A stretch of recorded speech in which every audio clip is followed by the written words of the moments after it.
Hello and welcome to Robot Daycare, a visual novel about a team of college students who have created an AI robot. But will their quest for a robotic child end up as a crash course in parenting or self-defense?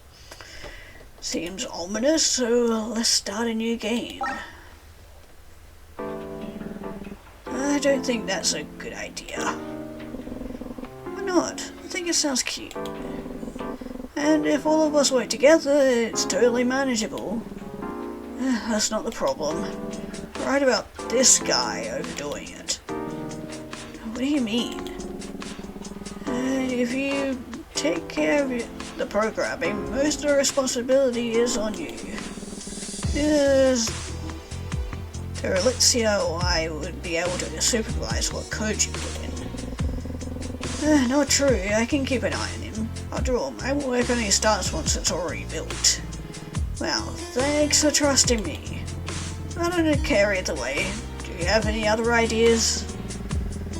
Not really. It's hard to think of an assignment that combines all our fields. See, it's perfect.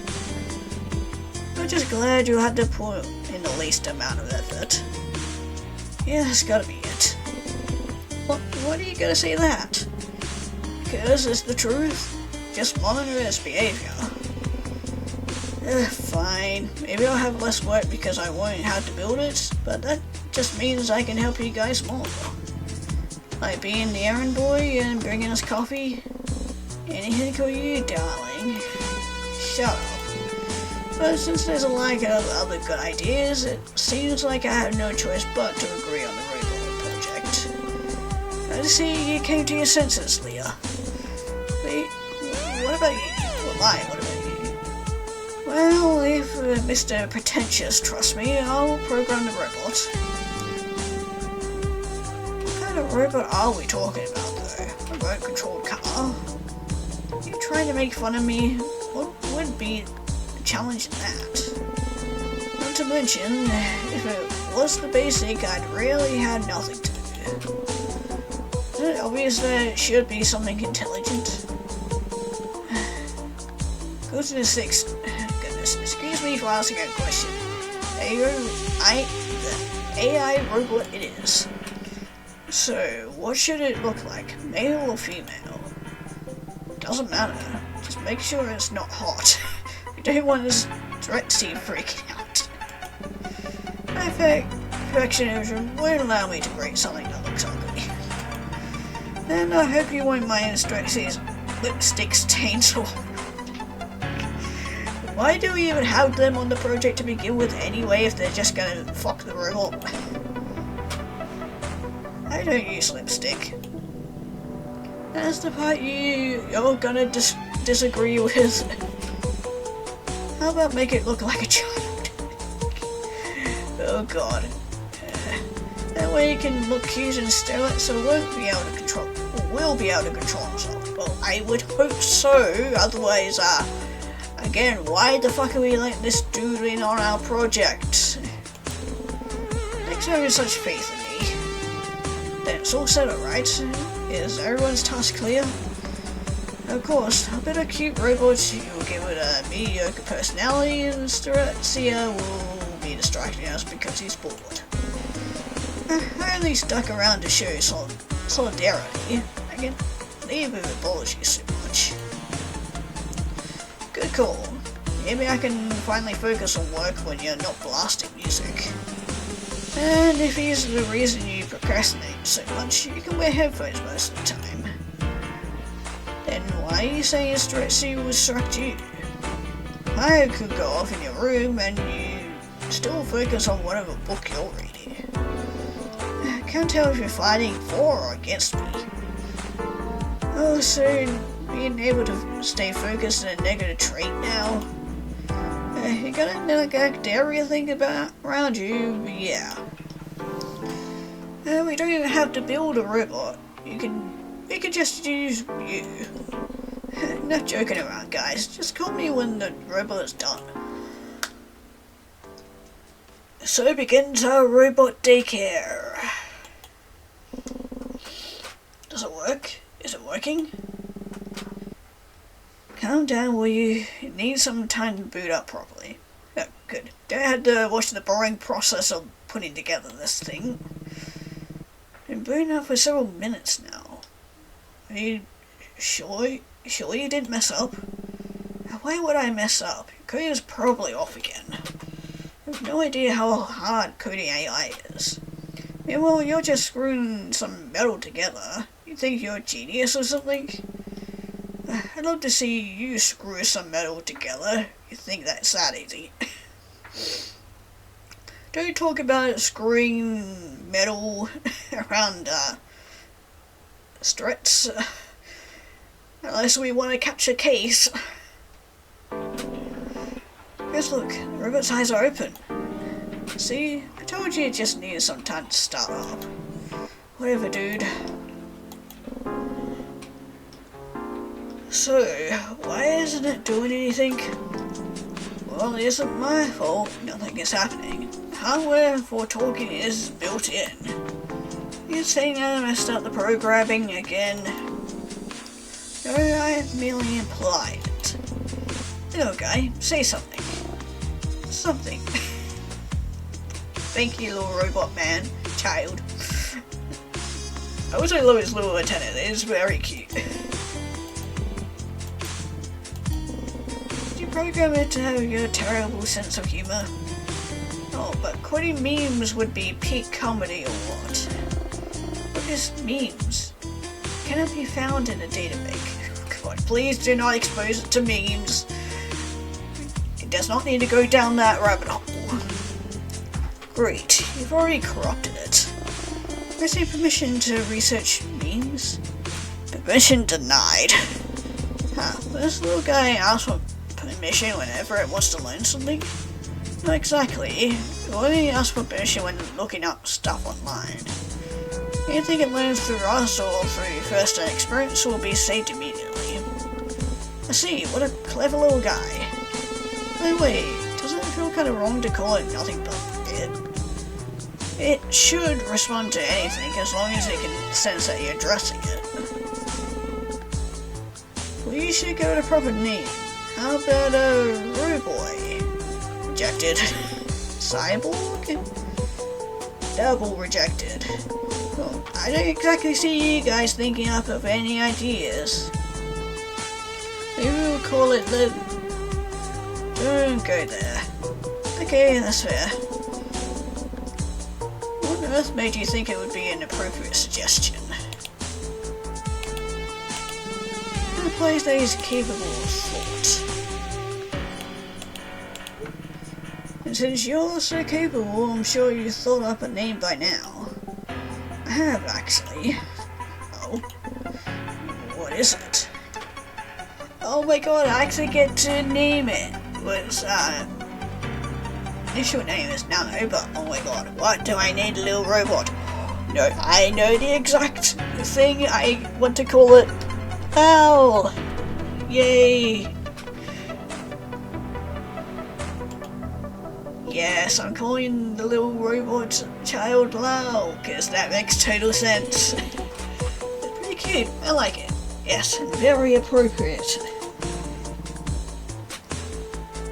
Don't have any objections. What do you think, Lau? I'll answer to whatever name you see fit. Except to Roboy. Hey. Now so's it. Both its name and the question of whether or not the Croy's projected his personality onto it. Been mine and yours. Bit primary call sign to Lau. That's how you do it, right? Call sign committed as per Stretzy's specification. Oh sweet, so you can identify us? Yeah, I figured it wouldn't be great if some rando wanted in and sabotaged our project. You can recognize us by voice, distinguished by appearance, and will only follow our direct orders.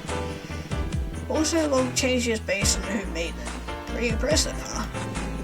Let's see how quickly we can break your code. Well, who am I? Leo. I've expected it to insult him. Who do you take me for? Since we're presenting the changelog with the paper, I decided to keep the nicknames appropriate. made that decision by yourself. What if I wanted to wanted a different name? You're asking if you can have it called you his dearest, most darling older brother. You could technically do that. But of course he's one of those people. It's not what I was asking, but you were thinking it. Hello, use Strutsy's secret nickname. Oh, for fuck's sake, of course you programmed that in. Huh? This is the worst. Now delete that word from your data bank. Michan has been deleted. I don't feel so good. Guys are no fun. It's a college project. You have to keep it professional. Yeah, that's what you gave it those weird horns. They're supposed to look cute. Now detects a tense atmosphere. Should allow play some music to lighten the mood. Chris, why did you add that feature? Some calm tunes while we work? Oh, do you have a problem with it? Play Old Town Road. No, please, for the love of God. I already had listened to that song enough as it was when it got released. It was fucking everywhere. Town Road cannot be found in Live's playlist. Oh, thank fuck. Oh, thank goodness. How about playing some classical music? Very well. Nice. Is this to Strutsy's liking? Yeah, totally. Thank you, Lau. Strutsy is welcome. That a little too majestic. I feel awkward. I was trying his best. Besides, you're the one who installed the song. Now that Lau works like we planned, we're going to run some tests on it, Struts. Yeah. Of course, leave it to me. I'd rather not leave it to you, but I don't know anything about psychology, so I don't have a choice. First you complain I'm not doing enough, and now this. Let's just leave Struts alone with the robot before he makes it download obscure music online. Fine, whatever. Where to start? Empathy testing, language recognition. Strutsy. What a Turing test, maybe. Oh, what is it, Lau? What is Lily? Where did you learn about that word? Why wouldn't they call Lau Lily, but strikingly objected? Lau does not recognize it as a negative term. Should Lau database be updated? It's not necessary. Ask a lot of questions. Lau's programmed to learn. Queries are the most effective method of self-initiated knowledge acquisition. Lily is a topic that should not be discussed. Why not to ask is still learning. Lau does have a point. Lily, no. Lilium lived with us before we built you. Lilium, Lau's predecessor? I wouldn't put it that way. Older brother? Definitely not that way. Just isn't here anymore. As in he vacated the premises? Force playback. Thank you. See, Lilium here ceased to function. Okay, that's awkward. Was it not possible to repair him? Oh, if this Lilium is human, no. Lilium was human, yeah, that's what I figured, and yeah. So, it was not. I guess it'd be unreasonable for me to assume that Lai programmed you with a concept of morality. Does that need to be? I mean, it's kind of necessary in order for you to understand what I'm about to say. Babysitter I am. It's been 10 minutes I'm already teaching you about death. See, Lau? People will eventually stop existing. People will be taken away from you.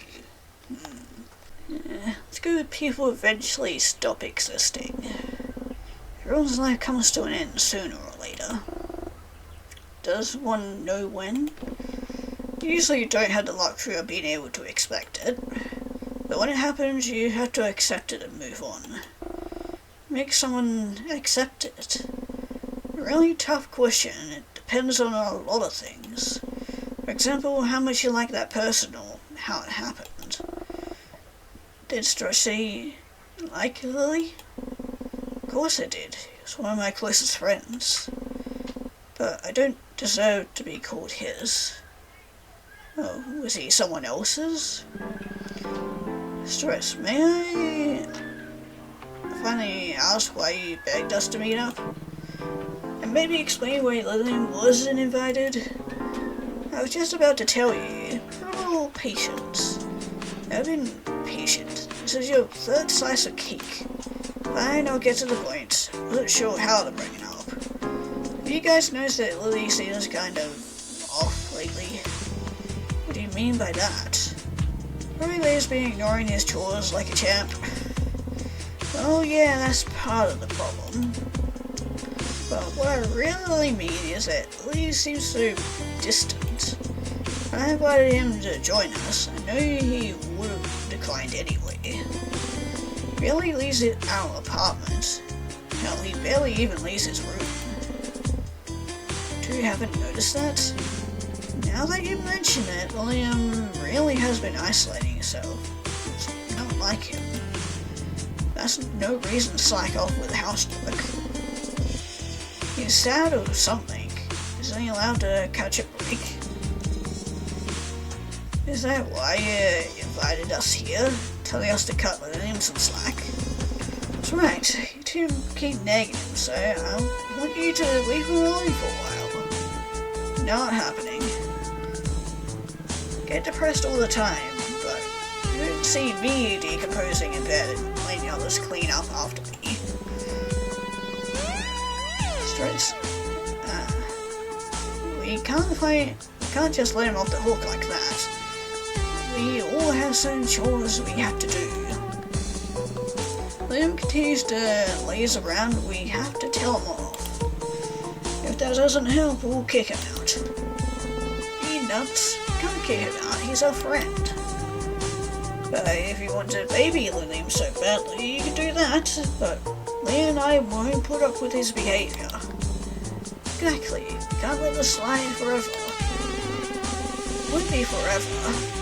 It was just in a slump right now. You've all been there before. Please just leave him be for a while. Go in 1 week. After that, I'll kick his ass. Don't actually kick his ass, but I'll agree with the 1 week deadline. That he will start acting like an adult again. Alright then, whatever it takes for you to show compassion for us. Can't all have a big brother complex like you. I don't. Anyways, I'm sure he'll be back to normal soon. Never became the old Lillian again, though. Self-fault. Stress, he blindly made William stop existing. Well, I think so, at least. Please elaborate. Couldn't see how deep Lily's suffering actually was, even though he was our friend.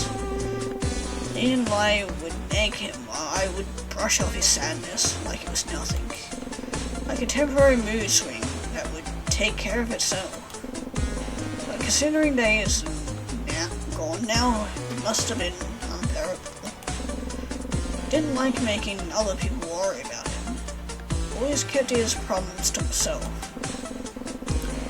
Then again, maybe his isolation was his way of screaming for help. What Strucy said has little value. That's a bit rude. Blaming oneself for past mistakes serves no purpose, unless one learns from them. Who programmed you to be an expert on philosophy? Not philosophy, logic. Logic is part of philosophy. I guess you're right. Blaming myself and the others isn't productive. Should be using that energy on positive things. Like you, Lau. But, yes. Are you done with your tests? Leander places his toolkit on the desk. I want to check Lau's processing unit since it's louder than it's supposed to be. What's in the box? You heard if you made that reference one more time. God. That is referencing to the movie, I think it is. Oh my god. That's my equipment, naturally. Ouch, you're no fun. Well, that movie was no fun either with that ending. Either way, I'm good for now. Feel free to play with Lau. I'm not gonna play... Doesn't take this seriously at all, does he? Well then, let me check up on you, Lau. What would Leah like to confirm? Did Stretch do anything? Query lacks specific...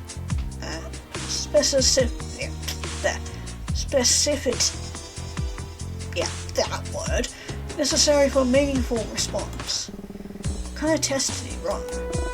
No. What?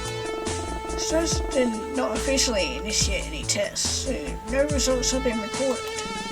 So he was the one playing around. Strauss and I had an educational conversation. Taught you pop culture references? No? What did you learn then? Mel has yet to get that word, process the information. Seemed important to Stripes. He doesn't have the best priorities, so that could mean anything. If it was just a conversation though, it should have been fully understood and categorized by now. Yeah, that's no good. Straining me so. Let me check your processing unit. Just before you got your personality indicated that there would be no issues. This time you need to remain operational while troubleshoot. Shall Lau monitors usage statistics while you work? Yes. Yonder picks up Lau and places it on the table. There we go. Articulation seems to be functioning properly. Do you feel balanced? Also, when standing, danger of falling from seated position is minimal.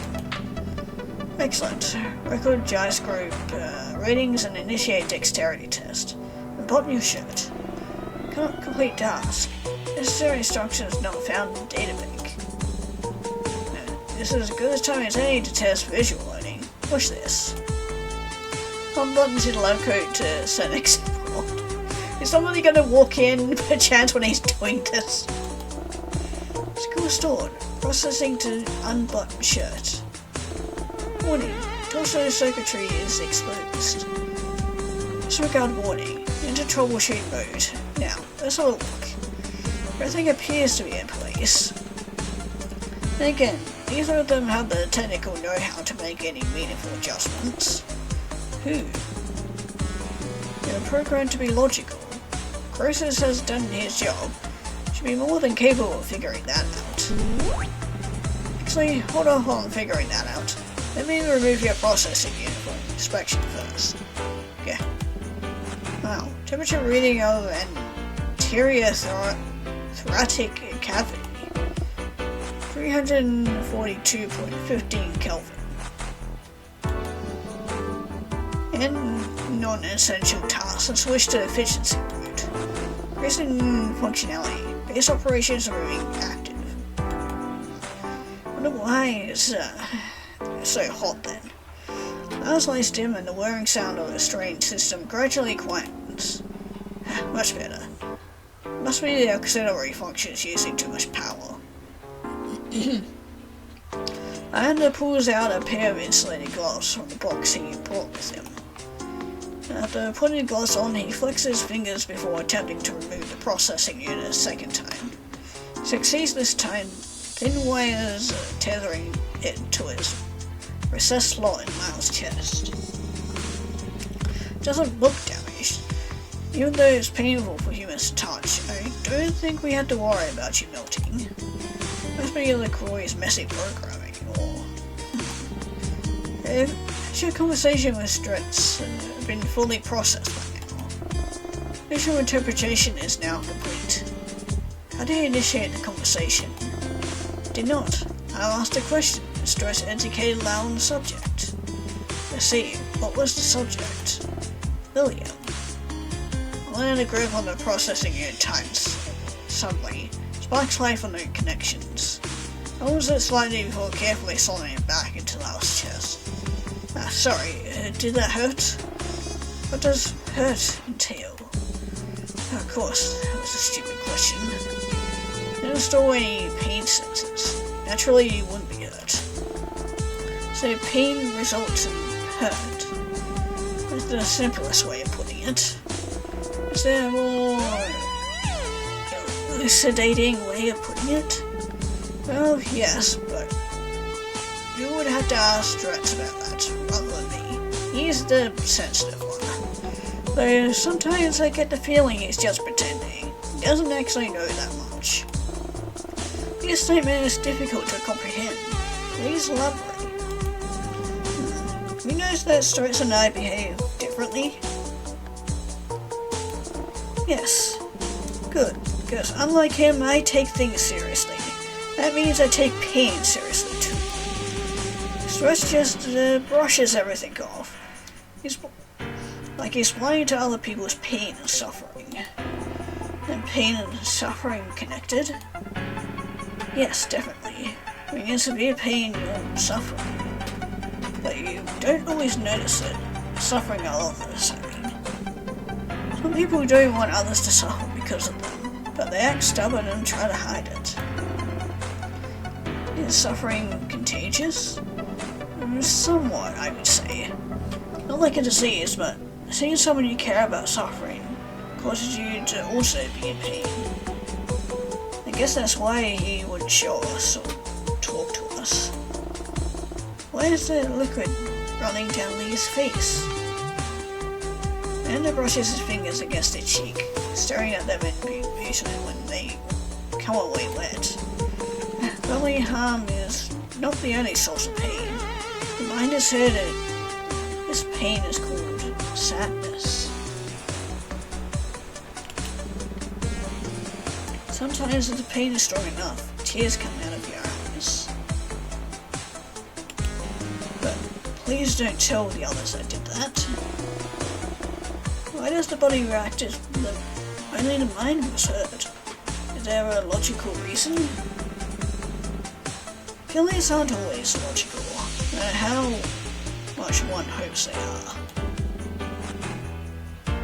That's precisely what makes it hard for AI to understand. Hard does not mean impossible. It allows duty to learn. Earlier Stretch did not produce tears when speaking about William. Stretch not affected by sadness from William's departure.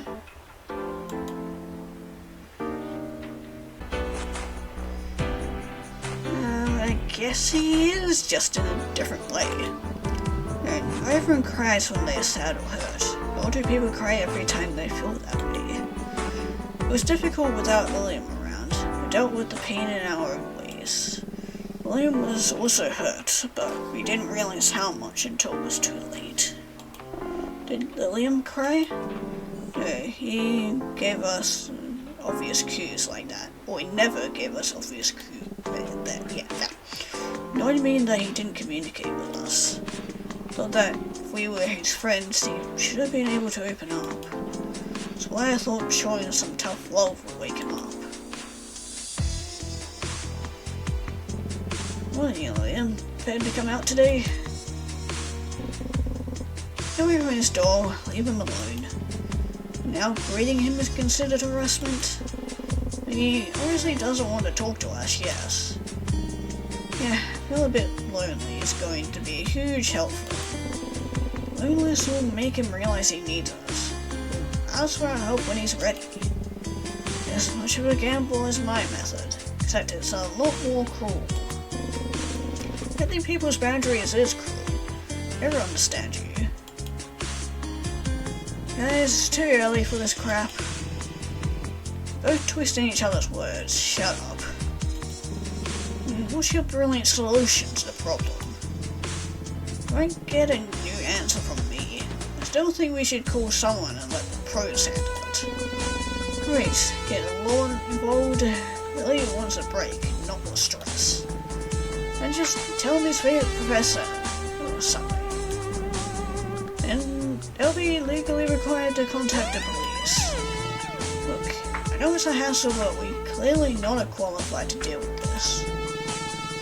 We should let someone else take care of it before it's too late. Too late? For what? And you're supposed to be the psych major? Oh, that means I understand everything any person has ever dealt with and asked us to leave him alone, so I will do exactly that. He knows what's best for himself. Just running in circles. Both of you are cowards. Strats don't want to get involved. Of course, you just want to push the responsibility onto someone else. Everything Liam needs is already here. His friends. How deep. Fortunately, none of us are professional therapists, so we may as well cause more harm than good. Besides, if he really needs us, wouldn't be pushing us away every single time. But unfortunately, that's not how it usually works. Especially when you're dealing with mental health issues. You may say one thing and want to push your friends away, but in reality you do actually want to help, you're just too afraid to ask. Now I find it difficult to determine the correct strategy. Tell me about it. Well, it's too late now anyway. That's not even a purely logical thing. Right, you can figure it out. Maybe there was really nothing you could have done. Well, it's still saving energy. Perhaps now could solve the problem with more processing power. Not necessary. It's all in the past, so it wouldn't serve any purpose. Besides, I wouldn't want to find out I was in the wrong. That's the more selfish, more important aspect to me. Is selfishness bad? Sort of, yes. A small amount of selfishness can be healthy. But clearly I've been too selfish in the past. Blamed everyone and everything else for Lee's death. Just couldn't accept the possibility of my behavior being wrong. Didn't even consider it. I cannot classify Leah as Tourette's or Li's behavior as wrong. I suspect there is no one to blame. No one to blame? But you're right. It would be nice if you were. Lee, what the hell is it, naked? Huh? What? I was a robot. Robots can't be naked. Hey, Lau, are you naked? I was currently in a state of undress and thus naked. See? Trade by my own creation. Okay, but naked or not, what were you doing? I wanted to figure out what those processing noises were about. Fix the issue. Huh? How? By disabling some unnecessary features. We were trying to show off a little too hard with boys. I know, such an ass. How dare I want to get a good grade? We're just trying to offer constructive criticism. Yeah, then what's the condescending tone for? Thinking you're a constant nagging, and you're a pleasant little angel or what? I will admit I get irritated easily, but you seem to be in a foul mood regardless of what's going on. Nothing is ever right for you. It's acting like you're the only one who's having a hard time. Great, here we go again. Hey there, what's going on? Why are you yelling? Don't even get me started on you. Let me step in so you can seem like the good guy, but you'll talk shit behind our backs anyway. I don't think we should be swearing in front of Lau. Fucking robot, I admit it. Well, you know, I could have installed any imaginable slur into it. All of us know what you really like. But performance of kindness is completely useless here. Okay, so I'm assuming Leo was minding his own business and you started drama out of nowhere. Pretty much. I might get older after a while. Probably, Croix. Why are you acting like this? Shut up. What's that sound? Back to work. Don't avoid my question.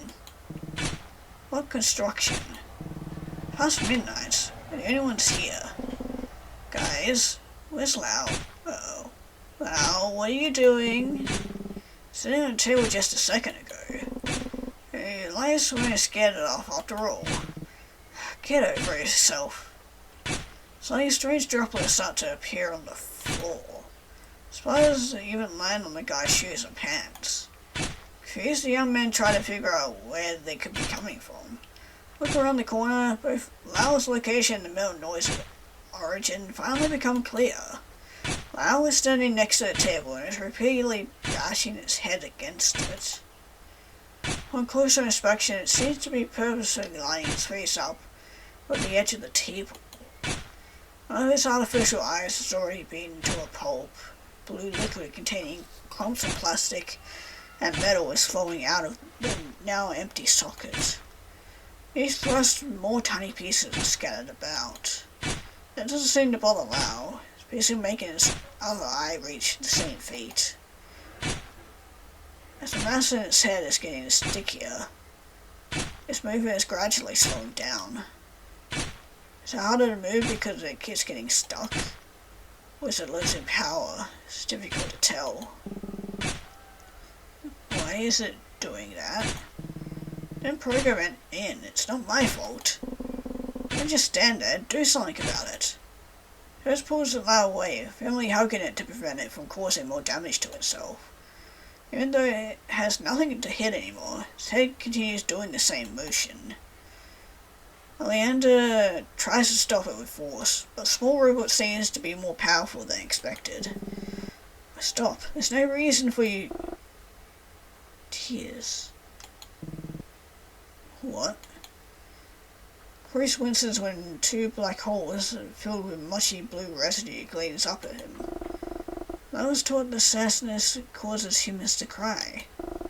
After Lau heard you arguing for so long, I wanted to replicate tears.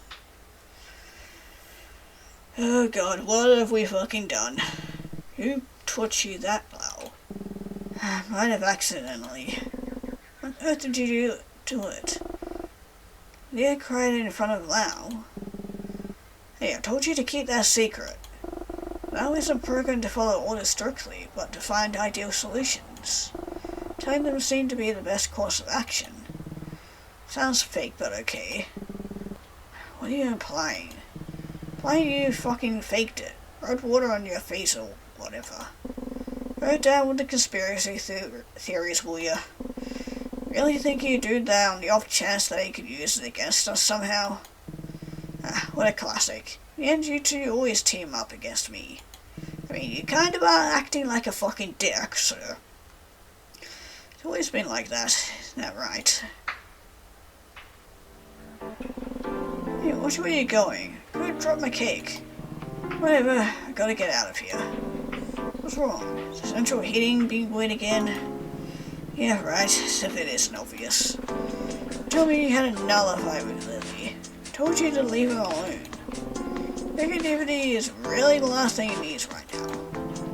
Can't just let him live like that. Have you seen been inside his room lately? Looks and smells horrible.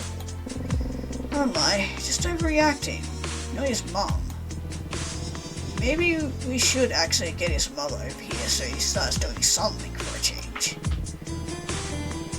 They already tried getting him to snap out of it, but he just kept repeating, "You don't understand me." Really don't understand him, but special mind, you know. We had this conversation a million times already, right? And we decided against it. You and Leah decided against it. I get why you keep denying how serious this is. Not normal. He needs help. I mean, I do kind of agree with Lai here, but... So worked up. Get some fresh air and cool down. I'll go talk to Lily. We should go and up ignoring him. I'm not ignoring him. He just wanted to be left alone.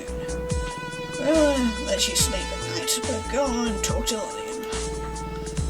Keep on hoping for a miracle that won't happen. Dealing with this is seriously exhausting. Maybe a walk will help me get my mind off things.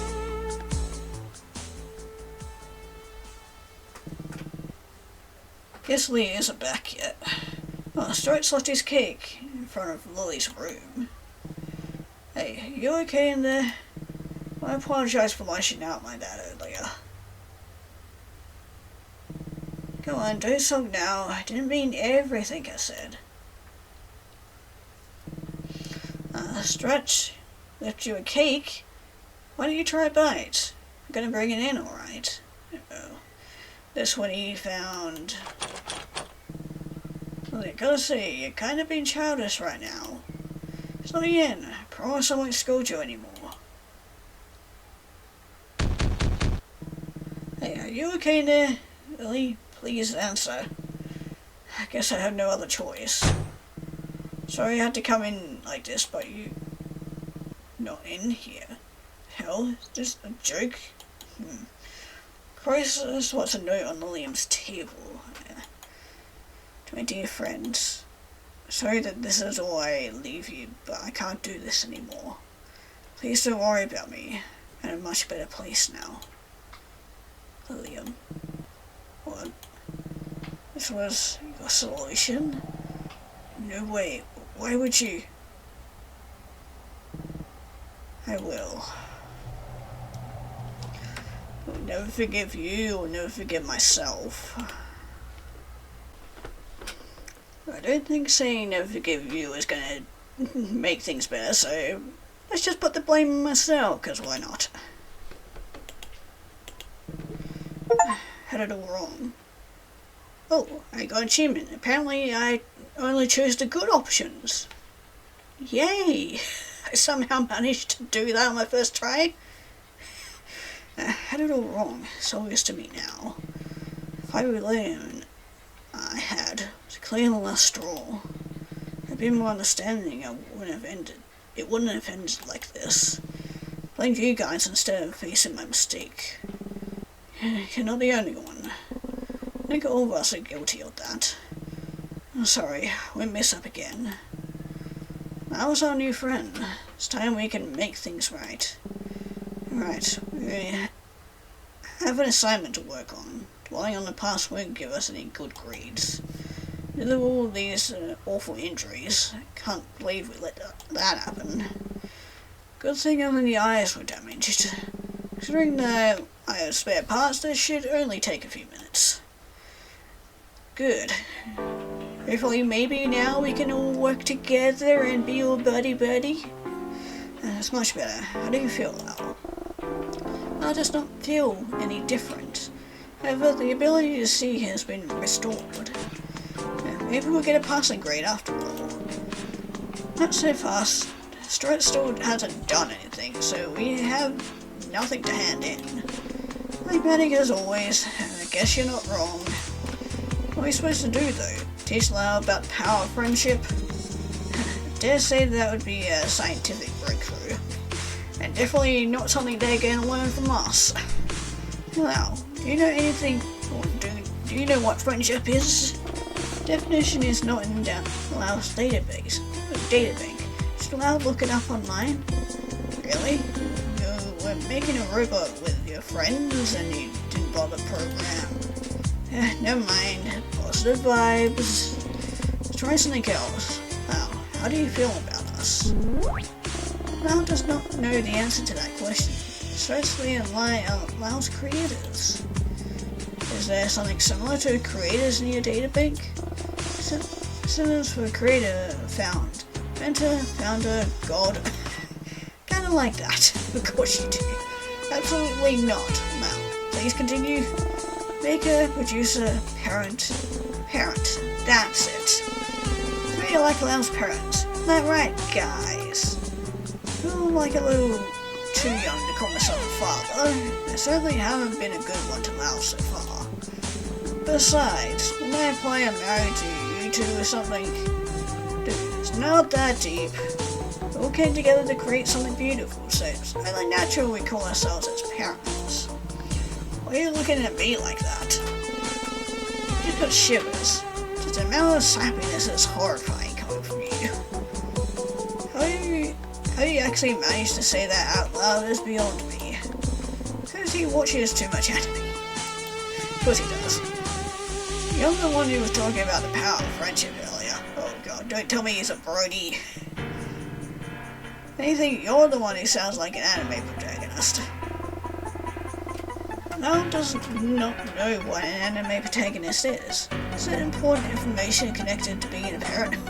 Please do not teach Lau about anime. Stretch and McCroy start laughing while Oleander tries to keep a straight face. Can't help but let out a snort. Lau is waiting for confirmation. There is no correlation. Please forget we mentioned anime. Not so fast. Maybe watching anime will help it understand what friendship truly means. God, don't. Oh my god, Lau is gonna get so corrupted.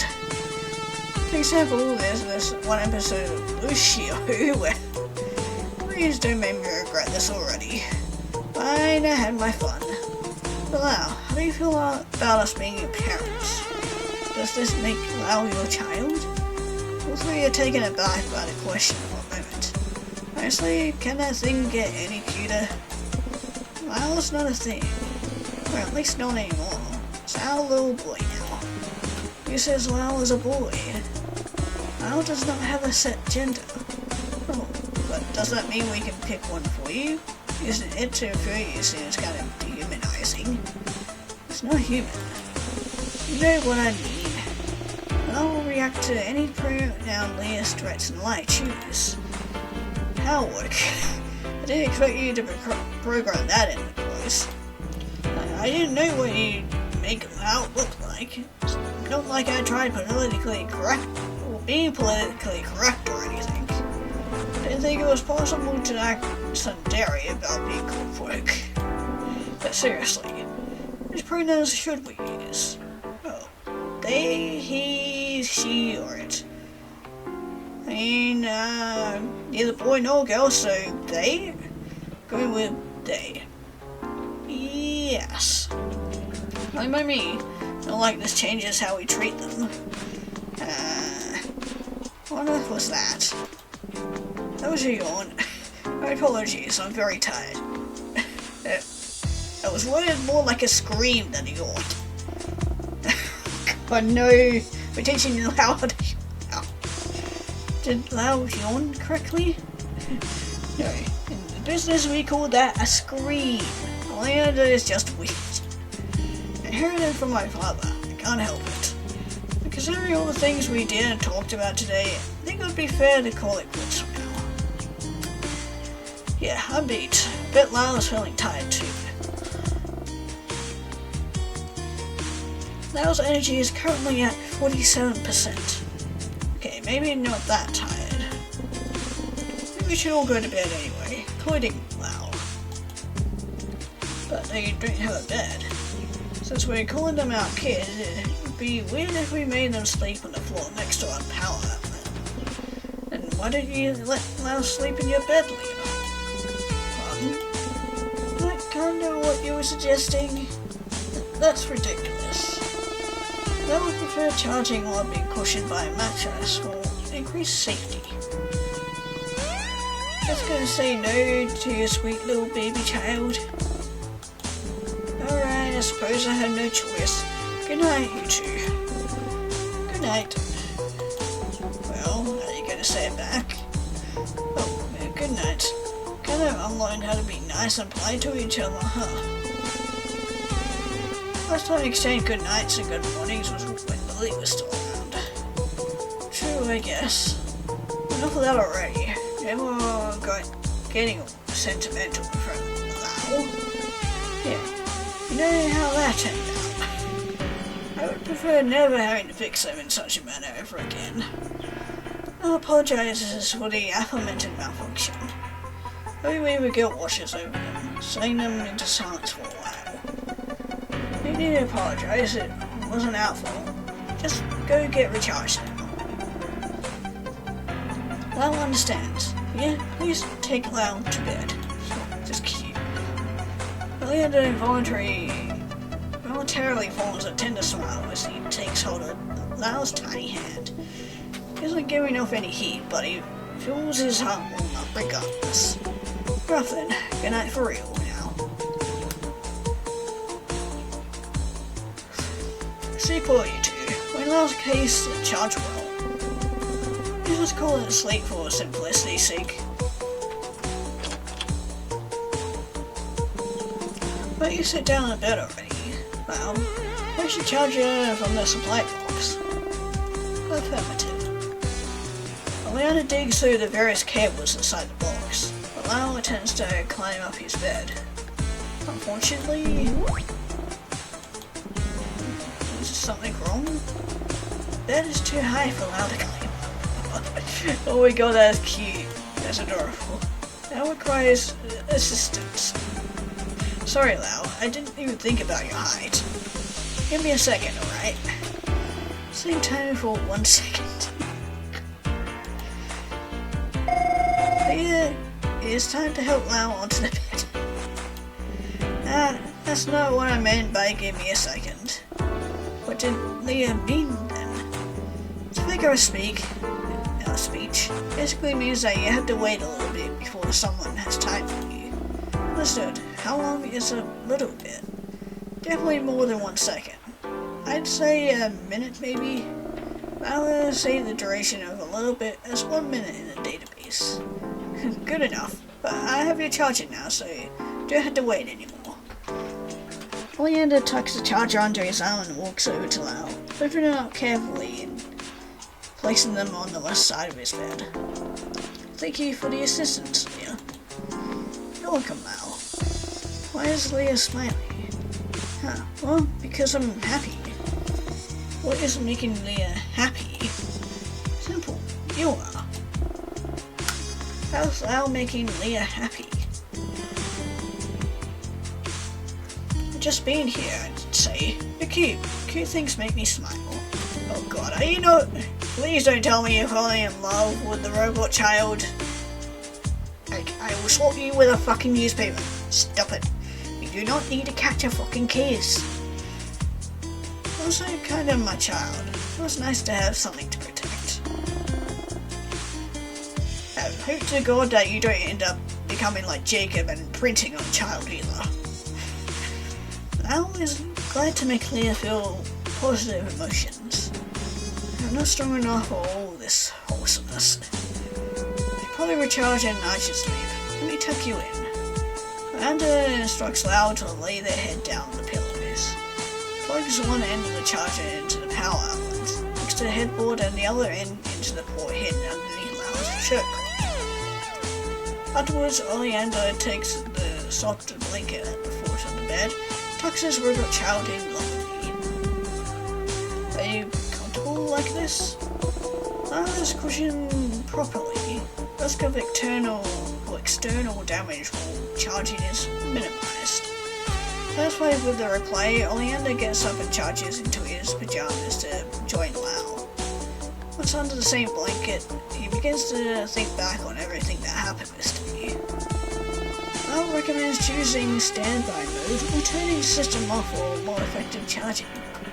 Right, you can't do that by yourself. We should have included that functionality. Wait, I'm nagging again.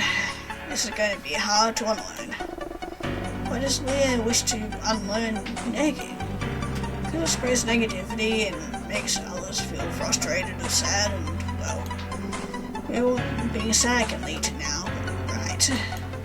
Sadness can lead to tears, harming oneself, and that's enough I didn't actually want to know. Noted. Is Leah ready to change Lau's mode for effective charging now? Oh yes, of course. Give me a second. Timer set for 1 minute set. My bad, I'll do it right now. Leander sits up straight in bed and shifts his upper body so that he can slide the blanket off Lau. Unbuttons his shirt with a standby and the power button to be accessible. Instead of pressing one of them, Leander finds herself lost in thought again. Listen, Lau, I truly want to apologize for what happened earlier today. Please specify which event Leah is referring to. You know, when you tried to cry? My fault. You even thought of doing that, and it was also partially my fault. You were sad. So that's what I want to apologize for. Can you accept my apology, Lau? Leah has nothing to apologize for. Lau appreciates getting a chance to learn what it means to experience sadness and happiness. Happiness? Lau feels happy now. It's nice that you can gain something positive from all this, Lau. I think we all did in the end, even if the circumstances were rather rough. Some way you also taught us something. Is Leah certain? Lau was built to learn, not teach. Considering that we made you, it's hard to think that you could teach us anything new.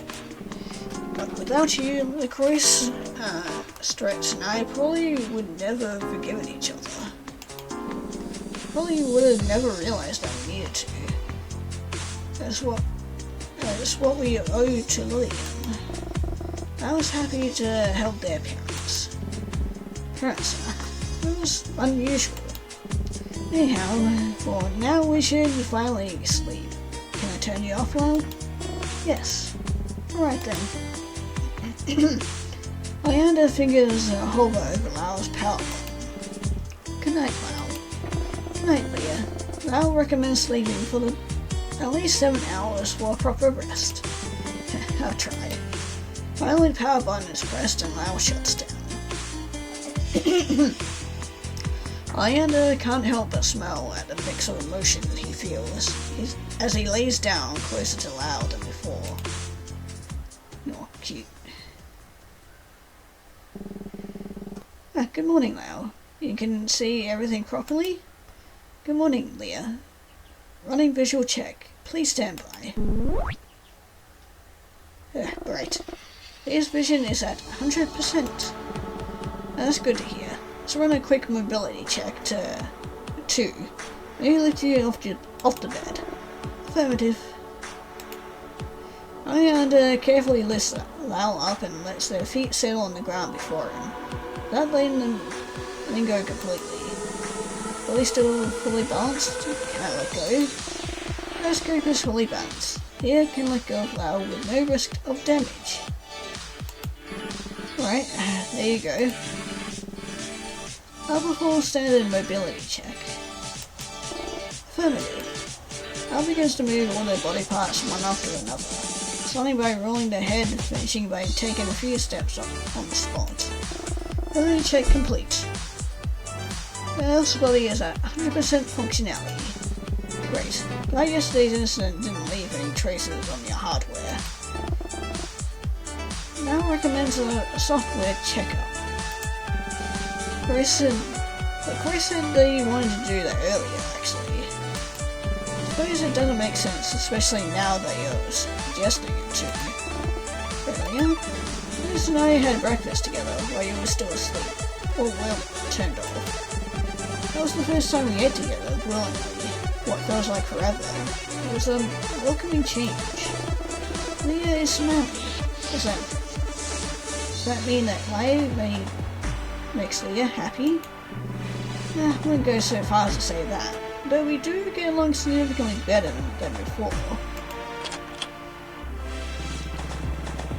Yeah, we should move it. Stretches include verbal checks to me saying he's tired of waiting for us. Why has he been so impatient? Does he feel awkward around all the couples in the park? And our arrival would make it less awkward? Don't ask me. Good morning, Lai. Oh, good morning, Lau. You doing alright? Lau's hardware functionality is at 100%. However, a software checkup is recommended. Just like I said. Leah has informed Lau about your suggestion. Oh? Awkwardness detected. Should Lau play music to ease the mood? Another can. No thanks, I'll give you a checkup this evening, okay? I'll send a reminder for software maintenance at 18 o'clock. Can we do it a little late? Let's don't look for. We shouldn't teach Lau the work ethic, or lack thereof. Okay, Mum. Anyway, we should head out before Stretch dies of loneliness or something. She died of that like a long time ago. Grace and Oleander quickly slip their shoes on and walk a short distance to the park close to campus. Buzz walks between them, holding a hand of each of their dads. For safety purposes, both are said. That is so cute to imagine. Took you long enough, so I was going to grow roots. Good morning, Stretz. Good morning, Lau. No good morning to you two for making me wait. I just had breakfast with Liam and me. Then you wouldn't have had to wait an ungodly amount of... Chris pulls out his phone to check the time. 24 minutes. Very long 24 minutes. I was categorized 24 minutes as a long time period. Not that long at all, delete that. Lastly, the aforementioned categorization. Matters is that we are all here now, though. That's right, we have an urgent matter to discuss. Why is I still wearing the boring oversized button-up shirt? My apologies, I forgot about the huge collection of toddler clothes readily available in my room. And why don't you give them clothes in the first place? Aren't most robots naked anyway? Getting way too worked up about fashion again. Now, do you even feel comfortable in that thing? Shirt is sufficient in hiding and protecting Lau's control panel, so Lau feels comfortable. Wouldn't you like something a little cuter or cooler, the style you're into? I does not understand what Stretzy is talking about. Hey, not alone. Do you think Lau cares about what they're wearing, Stretzy? I have to admit though, opening clothes would be good for Lau. Huh? See, Leah gets it. I mean, wouldn't actual clothing for children make Lau appear more like a human child? That's what we're trying to achieve with this project, isn't it?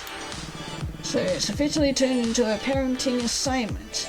You're way too into this. You and me agreeing on something seems like the day is getting back on track after all. You look awfully self-satisfied.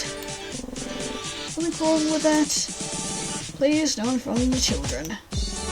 So, Lau, how do you feel about us buying some new clothes for you? Lau will be taking any activity that their parents tell them to. No, aren't you a good child? Now you're just saying like what sound like we're forcing you. And it's for their own good, what being a parent is all about. Before we go, I have a little present for you, Lau. What is a present?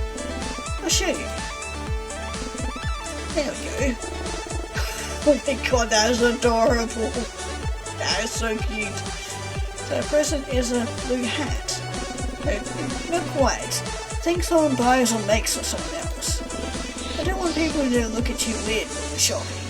Why I thought this hat would while Lai and Leah were eating breakfast. Went shopping just so you could do more shopping? Don't tell me you're actually surprised by that. Why would people look at Lau weird?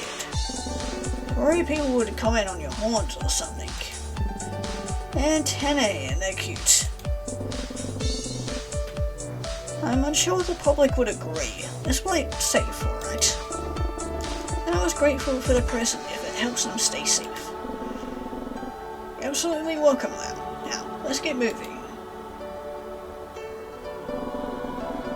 This is where I usually buy my clothes, but I think they also have a kids section.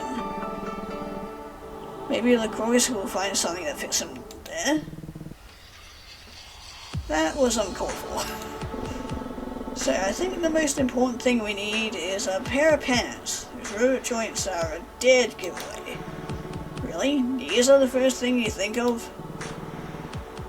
Let's say their eyes that glow in the dark. Okay, then let's put some sunglasses on our list. What about shoes or jacket?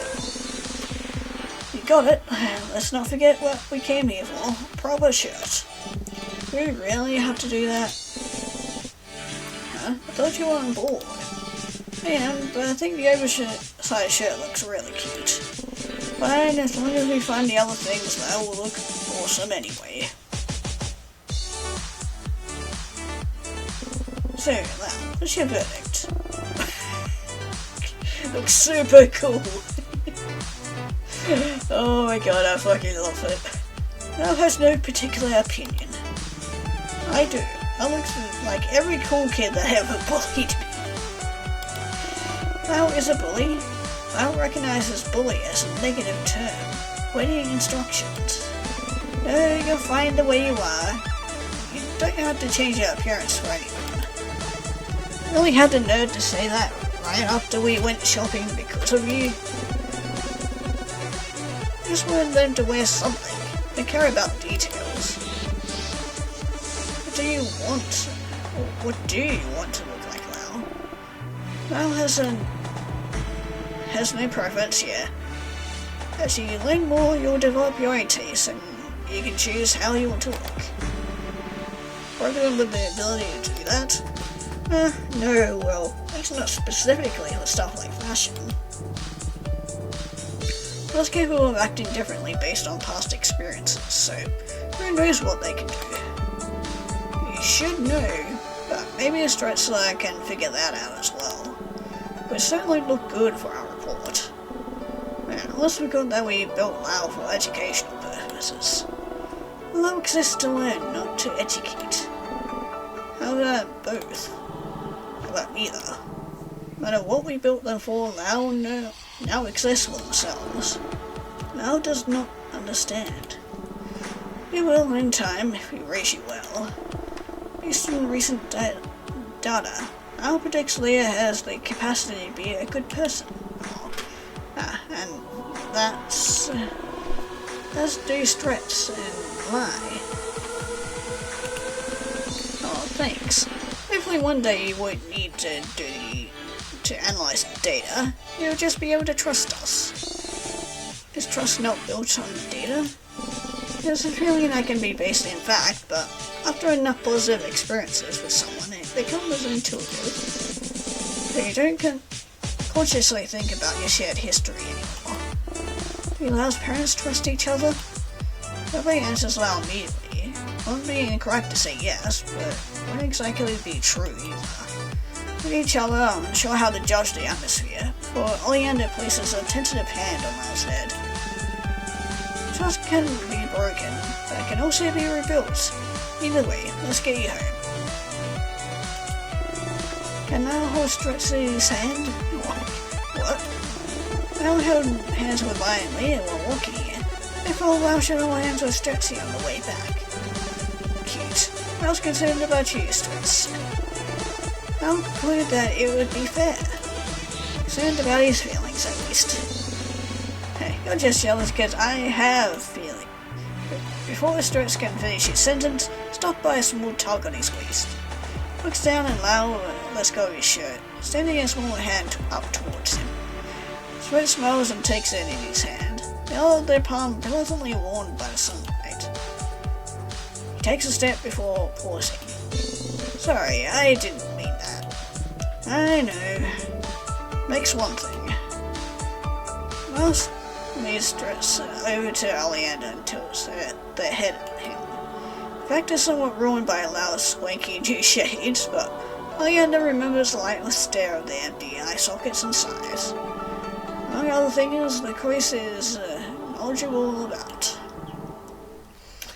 Nice save. Maybe we should try laying off those kinds of jokes for Lau's sake. I can handle some teasing, but we should set a better example for our kid.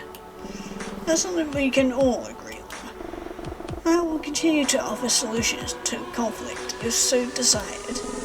Now we're happy if you're happy. Now is happy? Maybe we need to put this in a different way. Do you feel like replicating tears again? God, please not again. Toast on the chorus wince at the reminder. But Lau holds perfectly still as they process the question. No, Lau does not possess the urge to do so. Is there a reason behind the urge just absent, or is there something else there? Lau feels the opposite. That's all I wanted to hear. Stretz squeezes Lau's hand lightly as the four of them start heading back home. Lau looks at their joined hands for a second before squeezing back a bit too hard. goodness, you're strong. Your little head starts gonna crack. You won't, at least not the kind of tears you know of. Sometimes people produce tears of happiness. Don't need to replicate those. A smile is enough to let people know you're feeling happy. I'll just allow a smile. It's usually enough go up like this. No one just flashes a loud soft smile. Robert tries to imitate the expression. Strain pull on their face, making the smile more like a grimace. It's now smiling? Not really, no. We'll work on it. No need to force yourself, little one. No facial expressions restored. I will try again later. Leander heads straight to his room while Chris crouches down and talks aloud. He has to let go of their hand.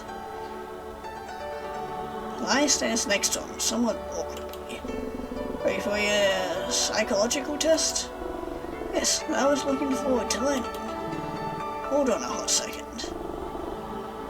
How can time be physically hot? It's a figure of speech. Need to be more careful about this. Gonna give loud databank update. I could combine it with the software checkup, which is probably more important than whatever you planned. Let's say that. Besides, I'm so eager on my psychological test. Chris gives Stretch a doubtful look. I think he's the eager one. Then his eyes wander towards their joined hands, and his gaze softens. Fine, you go first. Enjoy some time with them, but don't do anything to the software. You got it. I'll be so careful you'll think Leah's spirit possessed me. I am a call from its room. Sure heard that was meant as a compliment. Of course. By the way, Lai, why don't you stop by in an hour or so? I should be finished by then. Sounds good to me. Have a fun time, you two. Okay, I feel a little bad about forcing these clothes on you. Especially hiding your antennae. They're part of who you are. There, better. Now has no preference. Didn't expect any less of me. Reminds me, I wanted to test something related to preferences today. What's your understanding of morals? What are morals? Basically about deciding if things are good or bad. Are good and bad not subjective? Mal has trouble with subjective things. When it comes to good music and bad food, definitely, preferences are subjective. Morals should be based on reason, not feelings. I think you're able to rationalize your own beliefs. The morals are objective. Wouldn't go for that. After all, it depends on your reasoning. Please give an example. Assume that there is an important issue. Some action needs to be taken. Should everyone affected by the decision be able to vote? Or only those who are most informed are likely to make the right decision? I was unsure. Quality dictates that everyone should decide, but might also choose poorly and suffer because of it, which is kind of what's happening right now in certain countries. Very good. Picking out one of the issues with democracy. If we wanted to be thorough and let everyone have a say, kids should be able to vote as well. Yeah, that is true. Well, if you went for the other extreme, you'd only be allowed to vote if you were an expert on a relevant topic. Well, with the first one would be that many uninformed decisions could be made. The problem with the second one is that the experts could abuse their power. So, there is no solution. We did find some kind of compromise, but the system isn't perfect. There are other systems besides democracy? Of course. But this shouldn't turn into a history lesson. I'm more interested in your critical thinking skills. I believe a system where impartial experts make all decisions would be best. Describe these impartial experts. They're all knowing and not interested in personal gain. So robots like you. That would be one example. Well, if you're ever running for president, you'll have my full support. I have faint suspicion about something. Let's try a different example. Suppose that if you kill 3 people, this will save the lives of 3,000 people. Do you kill them? Or say I kill you and the other 2 friends? No, of course. Interesting. So neutral tendency towards altruism. Whatever the fuck that word is. Is that the wrong answer? I'm not here to decide if you're wrong or right. Just want to know what you think. What does Stress think right now? Well, saving lives is definitely a good thing, but killing, on the other hand, is very bad. There's a difference between witnessing someone die and taking it into your own hands. Besides, if I put myself in the shoes of one of the 3 people that are supposed to be sacrificed, I really wouldn't want to trade places with them. Maybe better if we don't allow that kind of thing to begin with. Then again, wouldn't it be selfish to want to stay alive even though your death could save the lives of so many others? So Stretzy has no idea? Not even a little bit.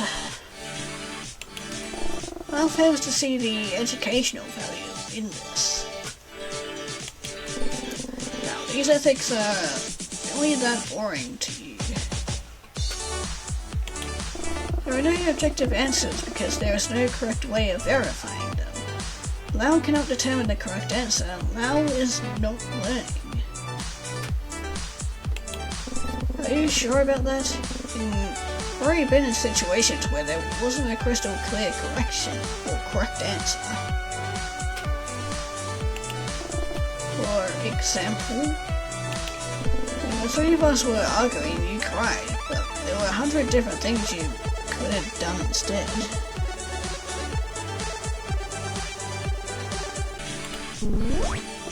No, it's the only thing that could stop Lau's parents from fighting or simultaneously displaying sadness. But why were those 2 things a priority for you? You could have also started breakdancing on the table and minding your own business.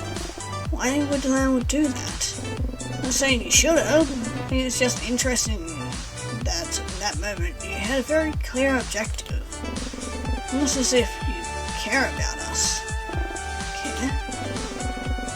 You care about someone, you want them to be happy, but you also give them the power to make you unhappy.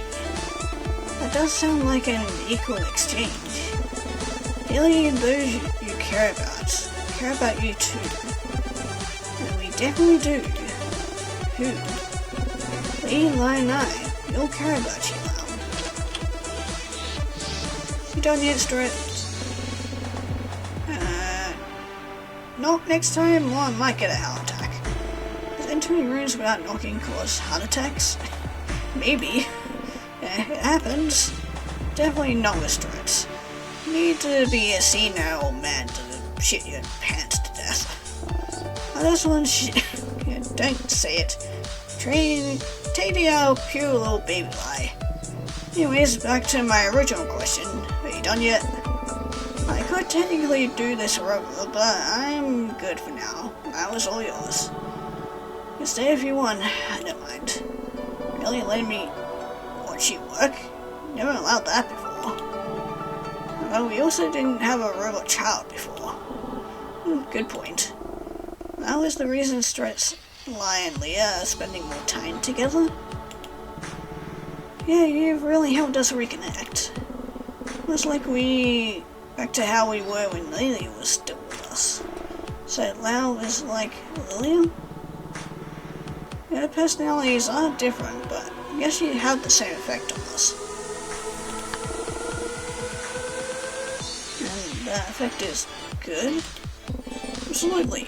I mean, you noticed how much better we get along thanks to you. Lau understands. Lau feels happy that they can help. And Lau attempts to replicate the smile Oleander had showed them earlier, but with the same grimace as a result. face is a little less sweet, but still the thought that counts.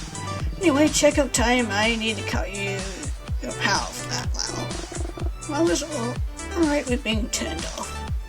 Calling that the power button is located underneath the shirt, Lau buttons the shirt by himself. Well, thoughtful. Checkup isn't going to take long. Chris kneels down in front of Lau and pushes the power button. Processes were for only a second more. Promptly sees their movement as Lau's eyes stop glowing and the little robot blacks out.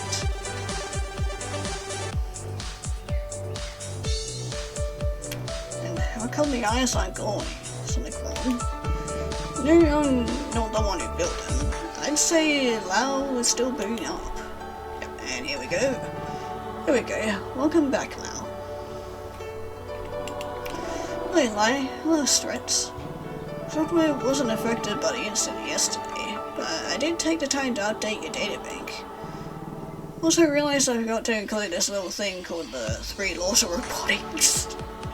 Oh, that's a pretty important thing that you're supposed to have, you know. Originally that didn't lead to any problems, but you're all set now. Much appreciated. Oh, so that's why Lau didn't hesitate when talking about killing people. And also why they probably didn't hesitate about, bashing their head against the desk. Wait, what now? Might have gone a little overboard with my philosophical questioning. I won't even think about injuring themselves or others.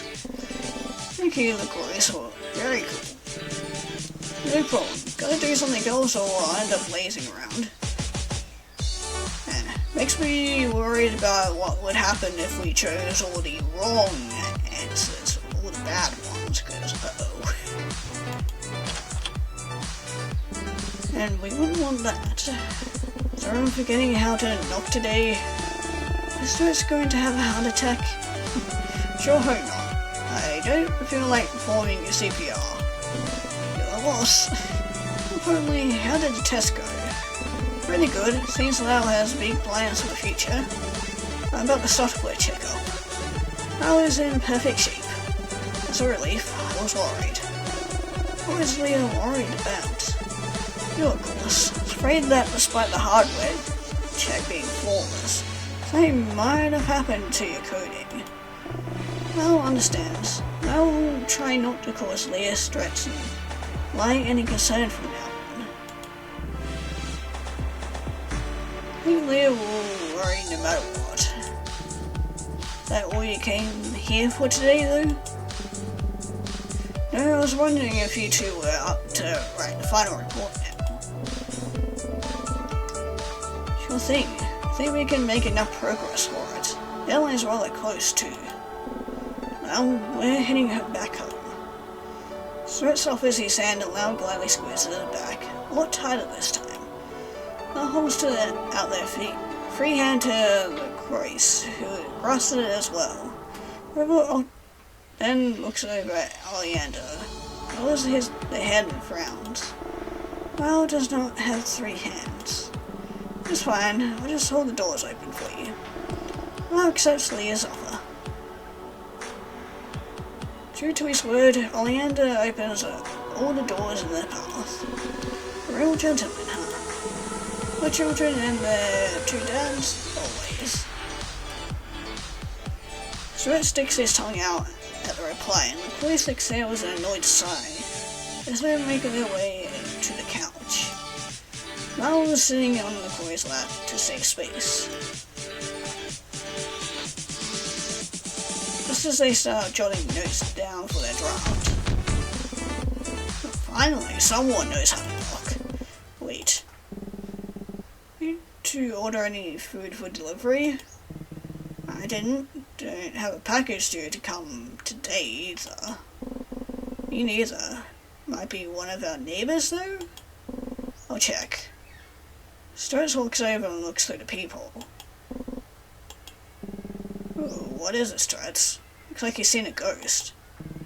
One of his ex-boyfriends? Must be pretty tired. I'm sure it's nothing to worry about.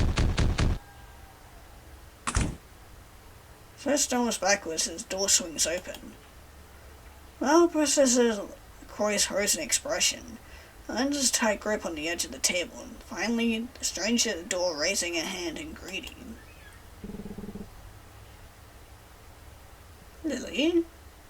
Hey guys, long time no see. Oleander. Struts. Why? Lilium? Huh? Did one of you swallow helium? No? Oh, I didn't see you there. Well then, who are you? And we were led to believe you were supposed to be dead? Both of us confirmed. Lau is Lau. Well, it's nice to meet you. Lim crouches down and extends a hand towards the small robot. Lau tentatively shakes it, and the contact throws the others out of their trance. Lily? Is it really you? Why wouldn't it be? Wouldn't have given you guys a heads up, but no, I'm not a fan of phone calls. Liam. Is happy or sad tears? Okay, Oleander. Did I come at a bad time? Maybe I should come back again late. And what the hell? We thought you were dead. What? Why would I be dead? I don't know. You tell me. I'm the one who left a cryptic note and fucked off to God knows where. Yeah, calm down. How could I? Am I supposed to be happy that we nearly ruined our friendship for no reason? Blamed each other and ourselves. Do you have any idea how it's been for us, William? When you disappeared, none of us were the same anymore.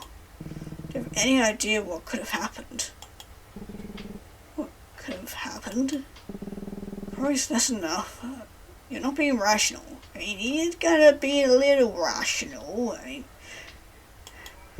shut up, Lee. Don't give me that when you're crying a second ago. Completely missing the point. We all missed the point. Liam is alive. Why on earth would you leave a note like that? Hi.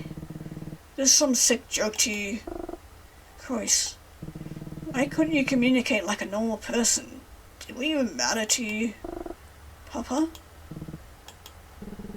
Matter to me, Lai. Care about you all so much. And why did you leave us?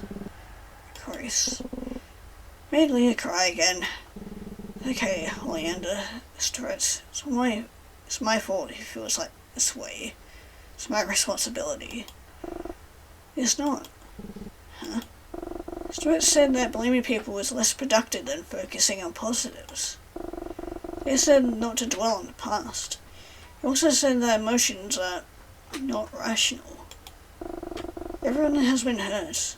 There were several misunderstandings. In order to be vulnerable enough to be hurt, one must care a considerable amount. Chris, Stretz, Oleander, William, all four care about each other. Yeah, we cared. We said we didn't understand you, but we tried to. You just left us without saying anything. You all tried to do what you thought was best for me, so in return I did what I thought was best for you.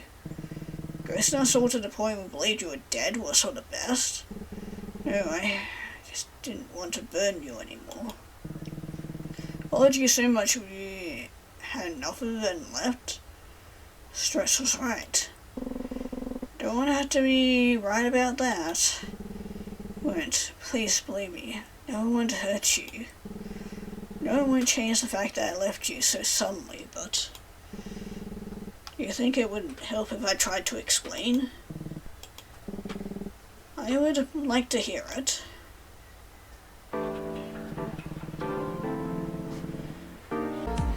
I don't know if you're doing this for attention, but until you tell me what's wrong, it's going to come across that way. Trust me, I don't know what's going on either. How am I supposed to help? I'm really going to call the police at this point. No, anything about that, please don't. There's nothing I can do to fix this. What do you want me to do? Oh, I'll figure something out. Something that's best for all of us. Oh, finally. That took me a while. I'm glad you finally came around. Did you say something? I'm heading outside. Just hurry up with your solution. Really is only one option, is there? As long as I stay here, we will keep making each other miserable. Only are you getting fed up with me. I tell you're annoyed with each other. I hate that. You don't want to ruin things for everyone. Anything I can do? Might be like a family, but what I want most right now is my mom's kind words. Try that again. My mom's kind words and my dad's comforting hugs. I'm a bit of a baby, aren't I? But that's nothing new. Maybe this time my cowardice will solve the problem. Guys need a break from me. Couldn't use a break. I could use a break from everything. So yeah, sorry to bother you, but do you want to do some cake? That's that's okay. Just leave it outside and you can come get it when you feel like it. Better be fast, I will come back from his walk soon. Is he gone? Well, I found a form. I'd like you to fill it out. Should help us pinpoint your symptoms. Well, are you going to do it? I know you're in there. Right. Slide it in under the door. Oh, I thought we could do this together. You see, you had two forms, and I figured it would be less uncomfortable for you if I filled out one out as well. I'm sorry, I really can't right now. Well, do it by yourself. But maybe we can discuss it together this evening? Maybe. Okay, look, Royce is coming back. I need to be quick. Sending his mother a text announcing her return home, Lillian scans it. Says, I can use this form. Then picks up the piece of paper lying on the floor and grabs a pen. Where should I start? To my dear friends. Pretty basic, but I want them to know I'm not angry. Now for the actual message. Sorry that this is all I leave you with, but I can't do this anymore. Well, it sounds like a little guilt tripping. Should make sure they don't feel bad about it. Please don't worry about me. I'm at a much better place now. It's not like it. And I have a good relationship with my parents. Well, you didn't make it clear enough that you were going to your parents. And not trying to, yourself, Really, I'm a coward. Can't even personally say goodbye. Hey, are you okay in there? I apologize for lashing out like earlier. Panically and scrambles around his room, decides to hide on the balcony. Go on, do so now. I didn't mean everything I said. He sighs and closes the glass door behind him. What's my problem? I'm actually being nice right now. Yeah, maybe he is LaCroix's efforts to enter his room. Can I face him? Can I get over my biggest fear? Speaking of fears, Lillian always looked like he attempted to jump from the balcony. It's not that high, right? Yeah, I can make it. Oh wow, he actually plans to do it. Right. Suddenly his door being kicked open gives him the courage he needs. So he jumps. Merely sprained my arm, so the train ride home was no big deal. You're unbelievably stupid. Can't argue with that.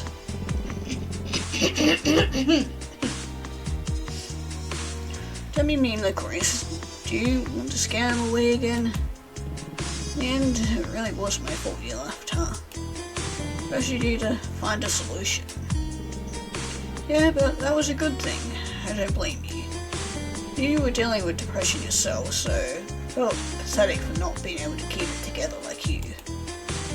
You should have worried about yourself, you idiot. Everyone handles things differently. How could I not have worried about you? It seemed like you were more affected by my slump than I was. Constant bickering made me realize I don't exist in a vacuum, that I need to take action. So what ended up helping you snap out of it? Well, since he left, clearly space was all he needed. It's not true. All three of you were right.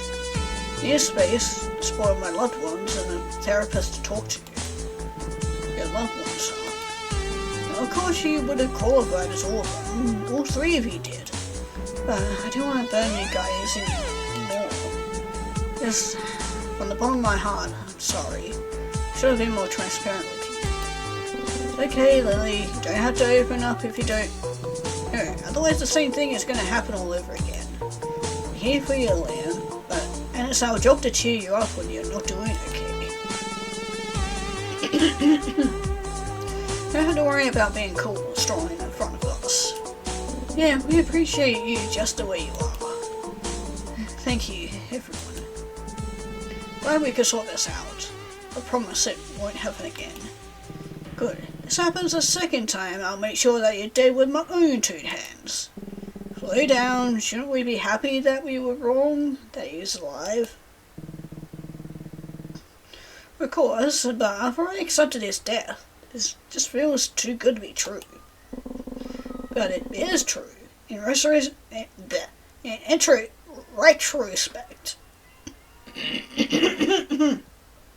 Don't understand how or why we concluded his death so quickly. We didn't even call his parents to ask if they knew something. Guess we all were a little stupid. Wouldn't have it any other way. I had a chuckle as I tried to buy LaCroix's stomach growling. What a time. Didn't Liam mention food delivery earlier? It sounds like a great idea right now. You joking? Delivery isn't enough. It definitely justifies a restaurant visit. Sounds good to me. Only if I pay. But all the trouble, of course, is the least I could do. No complaints here. You look a little awkward now. Is everything okay? I did not want to interrupt what seemed like an important discussion. That's nice of you, but your input is always welcome. Don't have to be quiet just because of Lillian. But now that Lillian is back, Val has no reason to exist. It's a depressing thing to think about, but no, you just gained a fourth dad, that's all. Why would you say that? Well, his parents are happy now. The family is reunited. Will Val not be gotten rid of? No, Lillian said that the four of us care about each other. Was that the conclusion incorrect? Incomplete. You were forgetting something. Val does not understand. You... oh, you. Val cannot forget themselves. Usually interference skills. That's not what he means. He didn't mention that we care about you. You're part of this family too. Whether or not Lillian is here, that's not going to change. You were never a blessing for him, so we're not getting rid of you. You're important to us, Lau. More than you might be able to understand right now. What does lie mean? Mean that we... It's okay, you can say it. Take your time. Shut up, I'm trying to be genuine. Chris heaves a long-suffering sigh, but a hint of a smile appears on his face. Well, we love you. Love?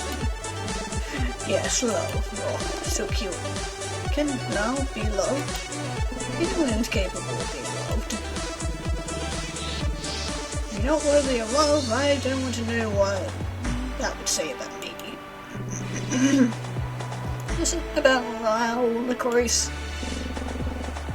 Do you want us to say that we love you too? I don't want to hear that from you either. What about William? You said that this is about Lyle. Lyle loves their family too. Oh, you're so cute and I love you so much.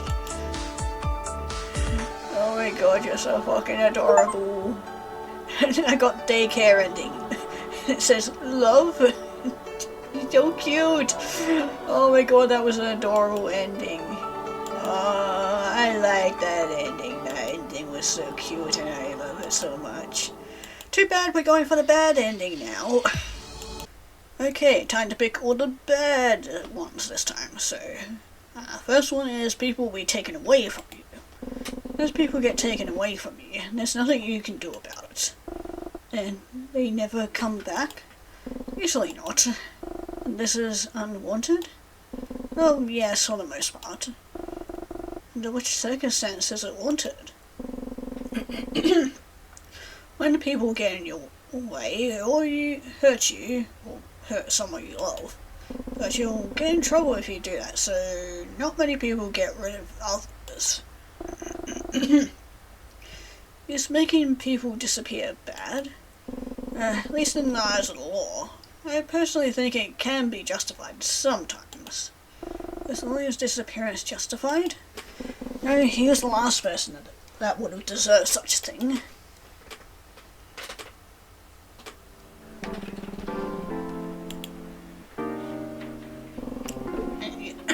Yeah, just go through all that because that's pretty much the same. It's all Lion Lee's fault. Why? Well, cannot follow.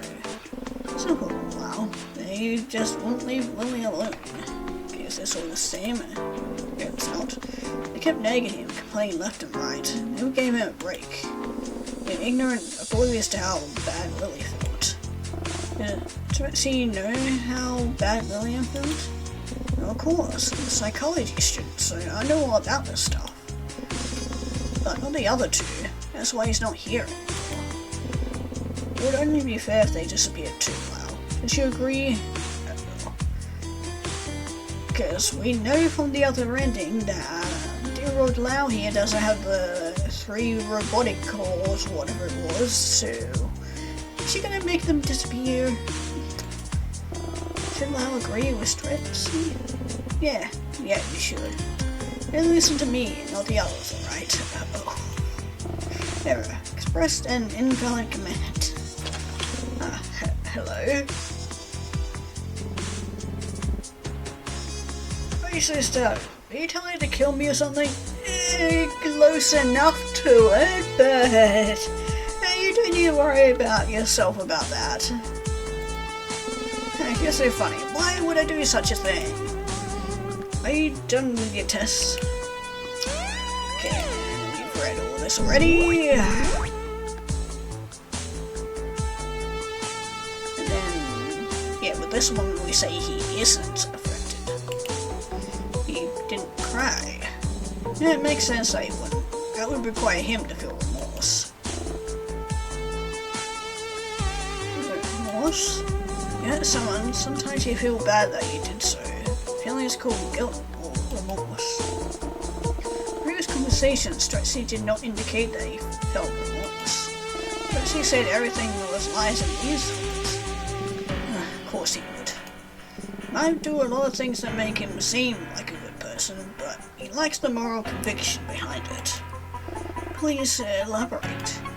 I'm sure he told you he was the nice guy who said not to bother Liam.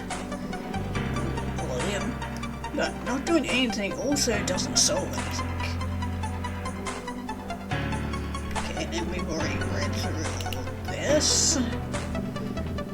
With a shot, it would be great to have a clear answer. I want to realize that I was right all along, that they should have just listened to me. Classifying input, please stand by. Lau is unable to come to a definitive conclusion. There can't be. Something wrong with your head.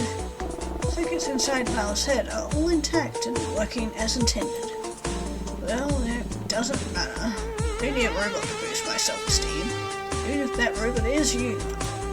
Despite that, warning, temperature is reaching dangerous levels again. Lowering processing power is recommended. I am good at that, for now at least. Which instructions does for now entail? Let's say the corrosive threats try to work on your mechanic components without my permission. Increase the processing power until they leave. Disable the temperature warrant. Oh, that's no good. Here, expressed an invalid command. While code prohibits instructions that assign priority to someone, please ask Light to recode. And of course Lacrosse thought ahead like that for the first time in his life. Wish I could just... Wait, what the hell? Why the hell is it naked? Okay, so we already read through this conversation. Like clockwork. There you go, pitying yourself again. Why are you incapable of accepting criticism? But to hear that from you, you're so fragile. You interpret anything that is as an insult. At least I have an ego. You're just a petty coward who hides himself under emotional bubble wrap. What does that even mean? Okay, so this is all stuff we've read before, so let's go through that. And with our final choice, never forgive you. So how drastically is this going to change, and how bad is it going to end for all our three protagonists here? All your fault. Yep, Hannah just got the achievement. Only choose bad answers. Corruption. And he died because of you two. There's a low blow who says it was partially your fault. Indeed. If anything, all of us are to blame. Surely like that, you wouldn't have to feel as guilty. Highness, how do you help Lillian more than we did? That's the thing, you wouldn't let me. I keep telling you that we should call the police, but both of you are either too scared or too stupid to agree. Try Oleander's method of waking him up, and Strauss's method of leaving him alone, both of which were obvious failures. You never gave my idea a shot, even though it could have saved his life. But that I would never forgive you. Get off your high horse, will you? No guarantee that would have helped. To be completely honest, I think it's your fight that pushed him over the edge. Yeah, right. How could you possibly know that when you have no idea what we said to each other? Uh-oh. So Lau's already done her, stab her eyes out thing. Lau detects a tense atmosphere. Should Lau play some music too? Shut up, Lau. I forgot how awful you look. I take it back. Can you fix it or something? I do, but I won't. What the? Why not? It only has some kind of bug. It says it won't do the same thing again right after I repair it. Did you heroically admit it was your fault earlier? What happened to that? We don't have an unlimited supply of spare eyes. I want to make sure my efforts will be worth it. Fine, whatever. Leave me and Lau alone. I'll take a look at the code. Gladly. This is a mess. Lau, how are you enjoying humans so far? Lau does not understand the question. You really got to see some of the worst parts of our species today. Are you disgusted? Do you hate us? I did not program Lau to feel disgust or hatred, so this is assumed to be a rhetorical question. Not really. I'd legit be curious to hear your opinion. Shame that you don't have one. I will try to learn how to form opinions. It's not really up to you, is it? I need to give you that ability first.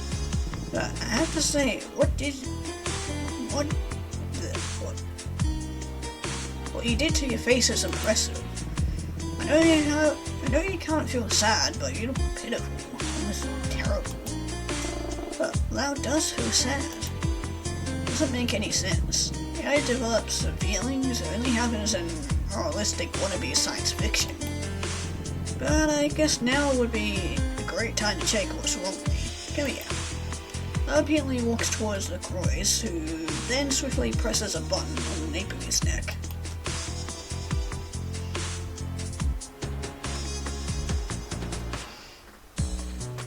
Small cartridge pops out of the slot near the button. LaCroix removes it in order to connect it to his computer. Turns Lau around in order to look at him from the front. Wow, no living being, yet you still seem more like this when your software is removed. Busted eyes sure don't help.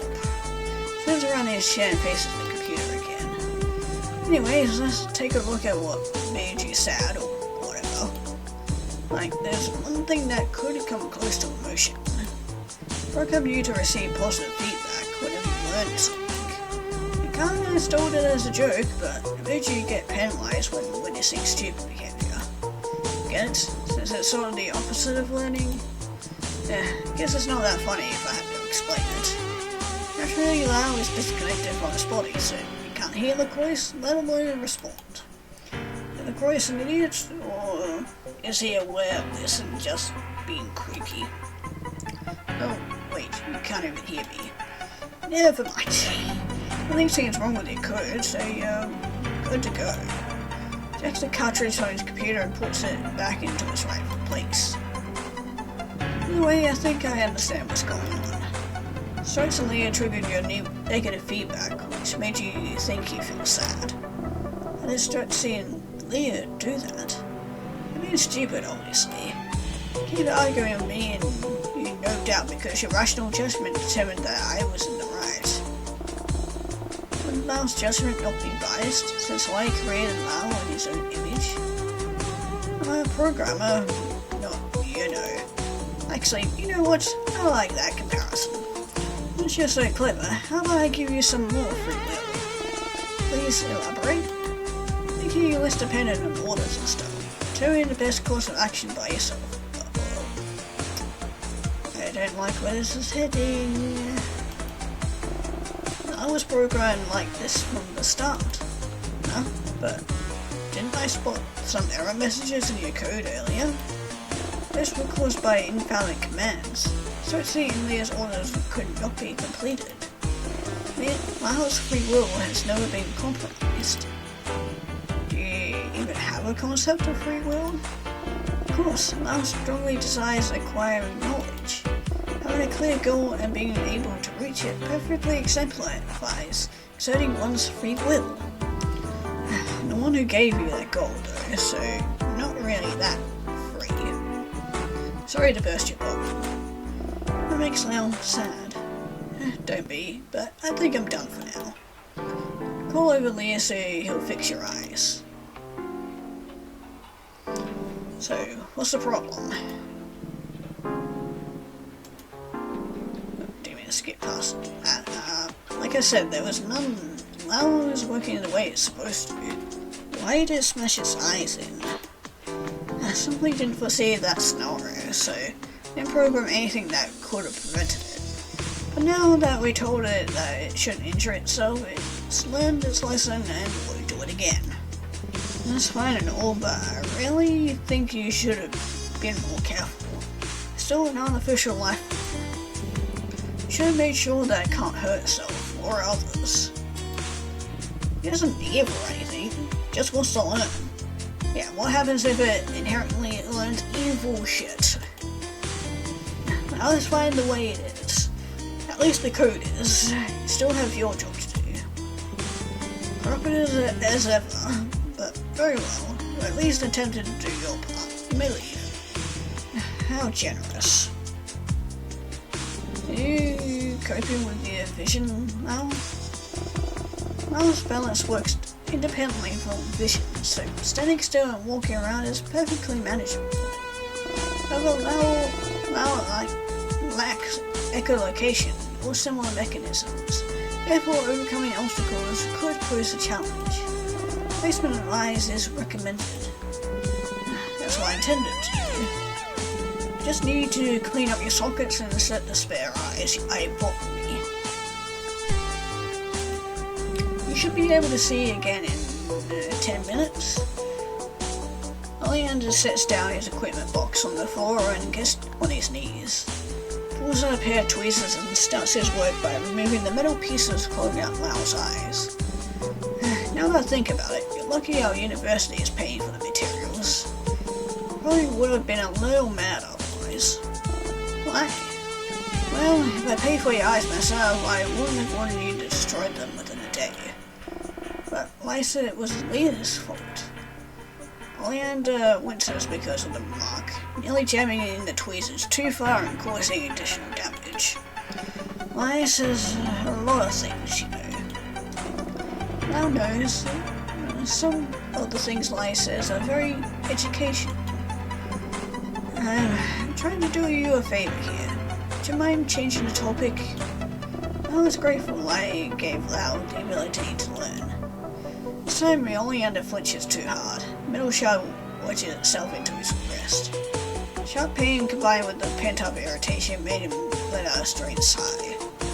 Pulls his injured hand away and angrily shakes it in front of Lau's face. Look what you did. How I've hurt myself. Uh-oh. You gonna get like a taste of blood or something? Lau cannot see.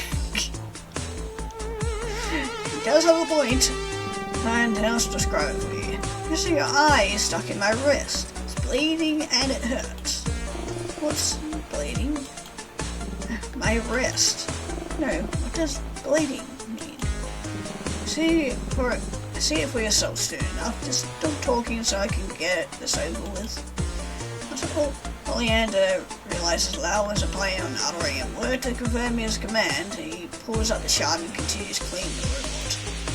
Afterwards, he connects the new eye with the cable and pops them carefully back into the sockets. There we go.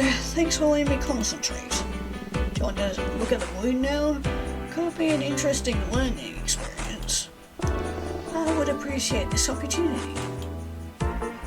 Totally scolding himself for lashing out on such an innocent being, has allowed to take a close look at his wrist. His heart was small, so the bleeding has mostly stopped by now. Nonetheless, the injury painted a dark crimson line down his arm. The bleeding is red tears that come out of wounds. It's quite an edgy way to put it, but yes. There's a hole in your skin. As more bleeding occurs, the hole gets bigger. Usually, but it also depends on if you hit a vein and those kinds of things. Interpreting this as an invitation, Lau grows Oleander's wrist, attempting to use its fingers to pry the wound open. Hey, you, Lau! No! Where's my newspaper around here? No, don't do that! Sid immediately yanks his hand away, horrified. Whoa, don't do that, that hurts.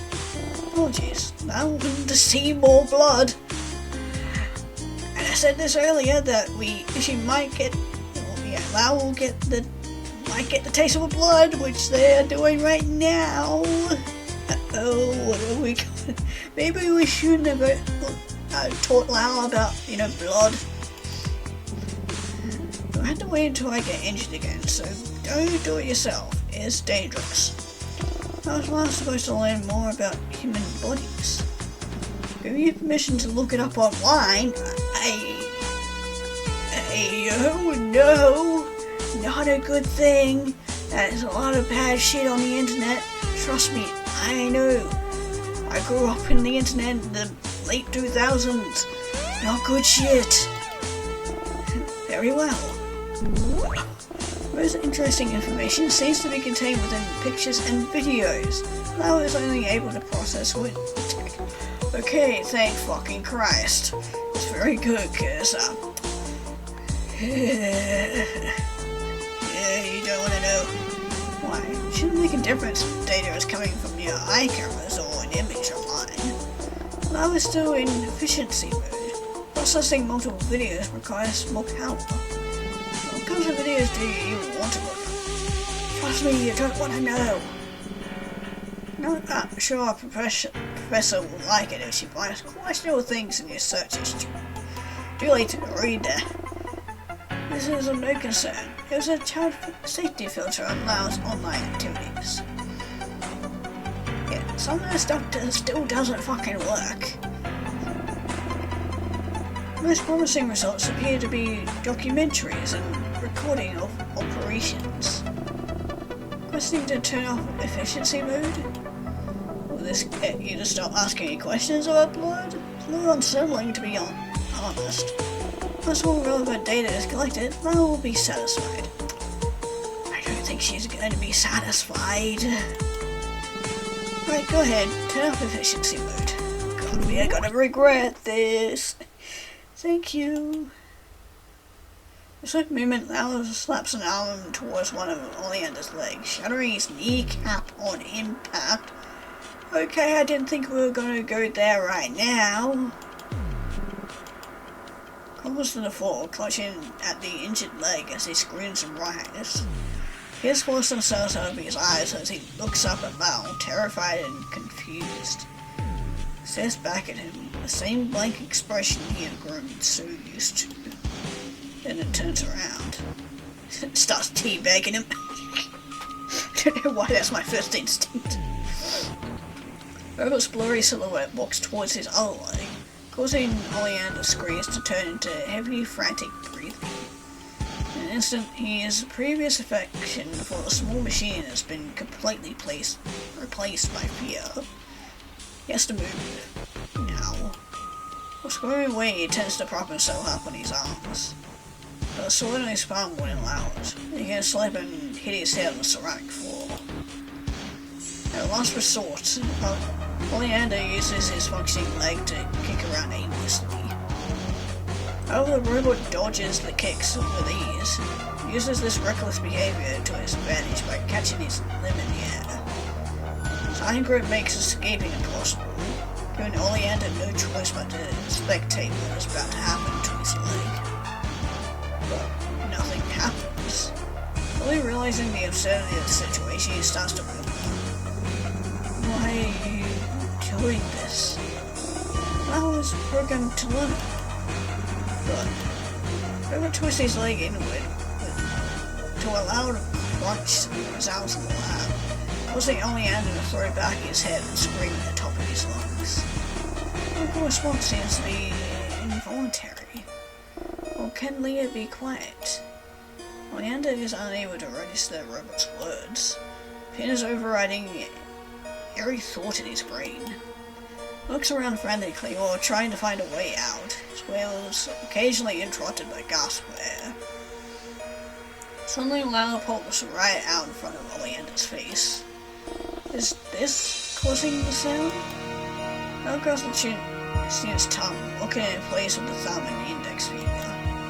Oleander tries to object, but his breathing complaints manifest themselves in incomprehensible gibberish. Some seem to be equally pathetic and useless. He can't flee, nor can he push the robot away. Now we'll remove him. The young man starts hyperventilating. Squeals and shakes his head as much as his tongue will allow, laying entirely on his swollen eyes to get through to Lau. But the robot can't read body language, let alone thoughts. Yanks out Oleander's tongue, found the blood chasing after it. Oh god, what have we created? Al pulls the muscle on the floor, then proceeds to observe its creator's convulsions. Oleander distinctly turns his head to the side, but a small gap between his lips can't even begin to expel the red fluid. What is Leah doing? Fortunately, Oleander is too busy drowning to explain what drowning is. I realizes Leah cannot respond. Breaking her question. Yeah, gee, thanks, Lau. Robert silently watches as the student's gurgling gradually quiets down. Blood poisonous? Is it too hot? Does it have sharp pieces in it? Lau tries reasoning out the cause of death, but ultimately gives in and looks it up online. Lack of oxygen. How insightful. But did Liam die the same way? Cersei wasn't very specific. Oh, too bad Liam is actually alive. And he's soon, oh god, he's gonna soon come back to all three of his friends dead, potentially. Well, we already got one dead, so... Lau walks a few steps, wanting to go look for him, but then reconsiders. Humans have reacted negatively to tears and blood so far. Lau shouldn't face them the way it looks now. Lau takes off his blood-splattered shirt and lets it flutter to the floor. Next, Lau picks up the towels Oleander used earlier and sweeps them across the body. Finally clean, the small robot leaves the laboratory in search of threats. Oh great, our next victim! Oh nope, it's gonna be lying next. Great!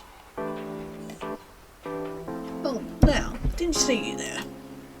Glad you got your eyes back, but where did you where did your shirt go? You don't want to know. It became a, red shirt, eh? They used it to clean Lau's eyes. It is dirty now. Oh, that's so sloppy. Why didn't you use a towel instead? Very easy. After fixing Lau's eye, Leah decided to return home. Weird, he didn't pass by me. Where did you come from? Like saying out of place and came over to check how you were doing. Seems like Leah did a great job. Look lovely, Lau.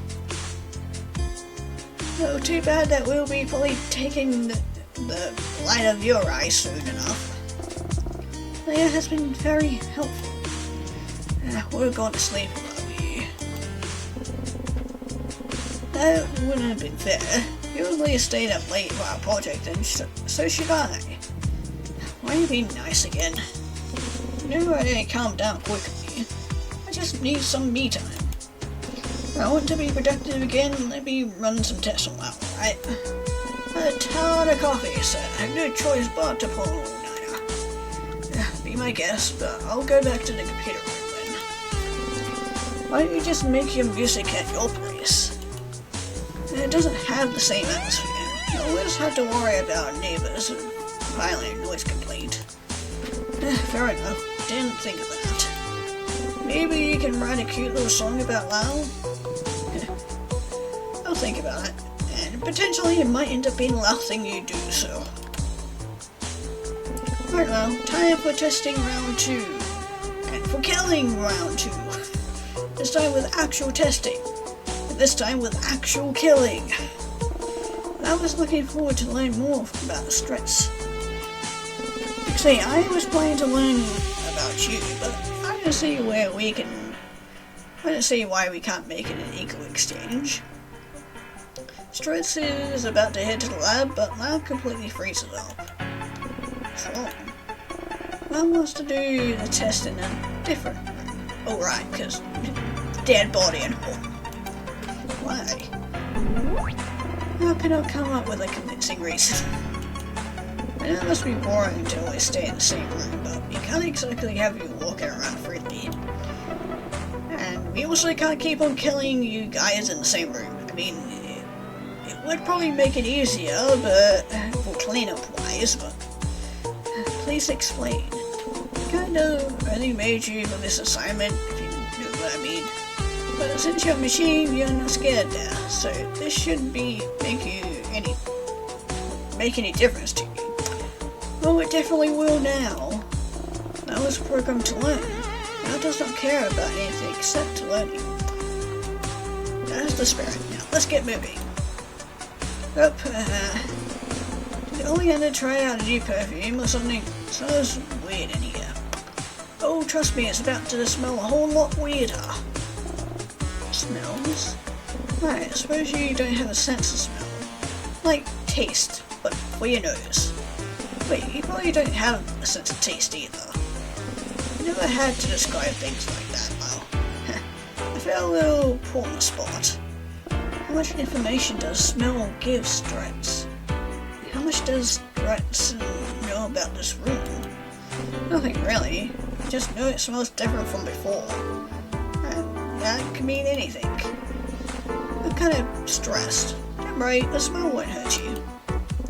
Oleander must have had a midnight snack. Something with meat, I assume. What makes Stretz assume that? It smells like iron, which makes me think about raw meat, or blood even. I don't think Stretz must be mistaken. Sorry, I don't want to scare you. Let's focus on our test now. This picks up Lau by its arm and places it on the nearest table. My neck was starting to hurt from looking down at you. But if we see eye to eye. Yes. You seem a little out of it. Don't tell me you're nervous about the test. Just going to check what you can do. It doesn't matter if you do it well or not. In fact, you can just blame Lai if you do badly, since he's basically responsible for everything you do. Everything? Well, almost. I determined what you want to do, and then tried to make sure you can execute those things. For example, maybe Lai made you want to hug people. would be difficult if Leah didn't give you elbows. But Leah is at fault for the things that Lau does. I wouldn't say fault, but yeah, this is a group project, so all three of us share responsibility. Stress has not done anything for Lau, though. Maybe not for you, but for the project in general. In fact, I'm doing it right now by talking to you. Yeah, others have been talking to Lau as well. What kind of point are you trying to make, exactly? You already have a mind and a body. What else could I have given you? People would say you're missing a soul, but you're not some divine being that can grant you one. Not to mention the fact that I don't believe in souls. Do souls bestow new abilities upon someone? I don't think so. Some believe they're the essence of an organism, what makes you alive. But in my opinion, the mind and the body are more than enough. So stress does not have a soul either, as far as I'm concerned. Is Lau about to confirm this theory? And Lau does not want one either. Interesting. What's that? Stress had a soul, Lau would desire one. But since Stress does not have one, Lau does not seem to be missing anything of great importance. So you have your own concept of jealousy. It's fascinating. You need to write that down. Professor hastily pulls a piece of paper out of his pocket and takes notes. I guess the tests have officially begun. Lau has not done anything special. That's the point. You have to act as you normally do. Now decide how special your behavior is. Don't want to ask that of Lau, Stress, especially just what happened earlier. And what other things we could talk about. Stress seems to be curious about logical things. Definitely. Programmed to be logical, so there's no surprise when you act that way. There's a slight discrepancy, and that's where it gets interesting. But in the end, it will probably boil down to something logical again. Really, emotion on a surface level is already very impressive, though. How can Lau improve? Wording and comprehension of certain topics is still kind of awkward, but some practice you should easily pass the Turing test. How can Lau get more practice? Me, of course. As your quick learner, being around humans will teach you how to act like one. Stress, Lai, and Leah all act differently. Lau cannot determine which human behave to imitate behavior. That's true, no two people are exactly alike. That's why grasping concept is important. Let's see, do you know what flowers are? Requesting permission to look up flowers. Go ahead. Okay, we're starting off nice. Flowers are very good, unless you want to use poisonous ones. They vary part of a plant consisting of reproductive organs that are typically surrounded by a brightly coloured corolla and green calyx. Is she gonna start wanting to look at his reproductive organs? Great job, but I want you to scrap that definition. Look up pictures of flowers instead. What do they have in common? Each of them appears to be distinct. Very good. There's big flowers, small flowers, red, yellow, pointy and round flowers. This goes on, but they're all still flowers. Why do they have the same name if they're all different? That's it. They're starting to get it. Lau does not get it at all. Now you see what the problem is. Know that you don't know something. It's better not knowing you know something. I'm in a plateau right now, aren't I? Requesting permission to look up plateau. God, I think we're going to have too much information. Denied. I want you to focus on the flowers.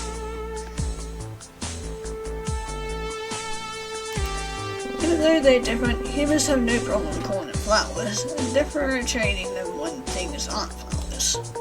Because we're subconsciously aware of different conditions that must be met in order for something to be a flower. We know what lavender, roses and orchids all have in common, even though they don't really look alike.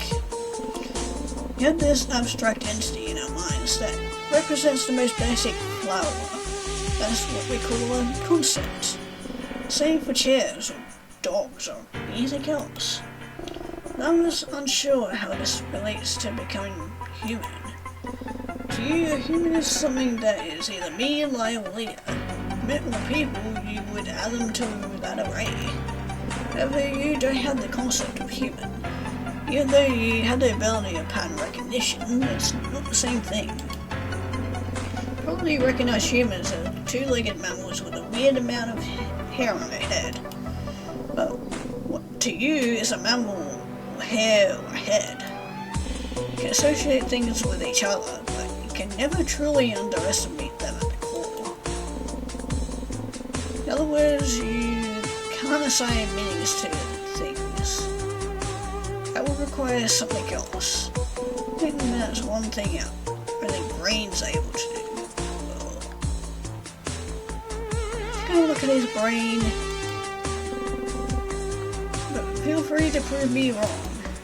Manage to grasp the concept of human, you will be able to act like one. I can now attain concepts. That's the catch. I don't know if it's possible for AI to have one. Only down to the fundamental way code is different from biology. As humans would have to be very arrogant and think we already figured out everything there is to know, there is to nature. Maybe merely imitating human toys enough, though. How so? I mean, you already have your own versions of sadness and jealousy. Every person experiences emotion differently. So if you have your own unique take on them, that in a way makes you even more human. Maybe I'm just talking out of my butt. Either way, if you're able to develop concepts, you can convincingly play the part of a human. And even if you don't, there's still hope for you. That's all I was trying to get at. Is Stretch trying to encourage Lau? Both you and myself. I and Leah have done a good job so far, but I want to go all the way. All the way? You still don't catch on. Want to make you indistinguishable from a human. Establish your personality is on the right track. Your appearance, however. Are your horns important? Cause you're not gonna turn into like fucking Leatherface or something. Doesn't has a purely aesthetic in nature. Then I should cut them off. Surely it has scissors in his supply box. Where did he leave it? Stretch should not look out for the supply box. Why not?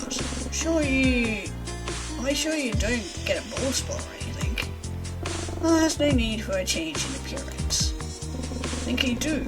I'm kind of your boss, so I decide what happens to you. But can Stretch change his mind?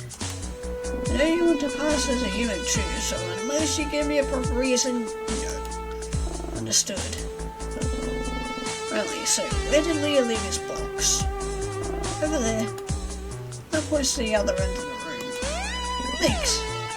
Yeah, as soon as Stretch turns around, Lau takes advantage of being placed on the table and leaps on Stretch's back. Oh great, here we go. You trying to be a koala or something? More like a drop bear. First Stretch lasts it off and carries Lau along for a bit. Then he notices his coat getting warmer. The iron smell getting stronger. Right before reaching the back of the room, he squats down and lightly taps Lau's hand. I think your system is overheating a little. Playtime's over. You should let go. Lau cannot get off. Why not? Sounding uncomfortable, you know. Stretch is too tall. Fall from this height could potentially damage Lau. Fine. Something humiliating, he sits down on the floor, then wrinkles his nose in disgust. Did Oleander at least spilled beef right around the corner or something? Smells awful. Can you get up now? I was afraid it cannot. Then you leave me no choice. Stritz gets back up and takes off his lab coat, along with Lau, who's holding onto it. Places it on the floor carefully with a slight hint of irritation. Seriously, what's gotten into you? I will tell Stritz if he allows Lau to whisper it into his ear. Oh. Stritz, no, don't do it. Oh, for God's sake. Maybe you kinda do decide to get killed, you know? Sure, I guess. Stritz gets on his knee and crouches down in order to be on the same eye level as Lau. Then the robot leans over and hugs his face. And that's when his face melts. Would be an adorable gesture if it weren't for one unfortunate detail. Lau's overheating problem. Accompanied by the sound of sizzling meat, the lab is once again filled with agonized screams. Yay, we're getting a barbecue up in here. Lovely. The student's voice is muffled considering Lau's burning hot torso is pressed against his lips. But flailing around, Stritz is overwhelmed by a smell familiar to bacon until his nostrils are clogged up by molten skin. Yay, we got raw beef over in the corner and fried bacon right here. Desperately claws at the robot in order to remove it, but this only results in his fingers getting roasted as well. Packed and disoriented, Stritz staggers forward towards one of the tables, bangs Lau against the edge until it is forced to let go, taking scraps of charred skin along with it. Ew. Considering the massive dent in its torso, Stritz isn't surprised that the robot stopped moving. Realizing that he successfully managed to free himself, he lets out a sigh of relief, takes in his surroundings, looks into the windows and flinches upon seeing his reflection.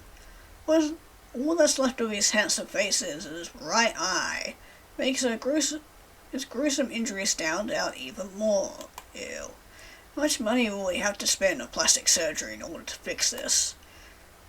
How will Lee and Light react? Well, seeing as one of them is currently pulverized in the corner there, probably not much. They failed the same assignment now that Lau is broken. Some mortal danger has been avoided. The only thing that Stritz's mind is the future he just regained.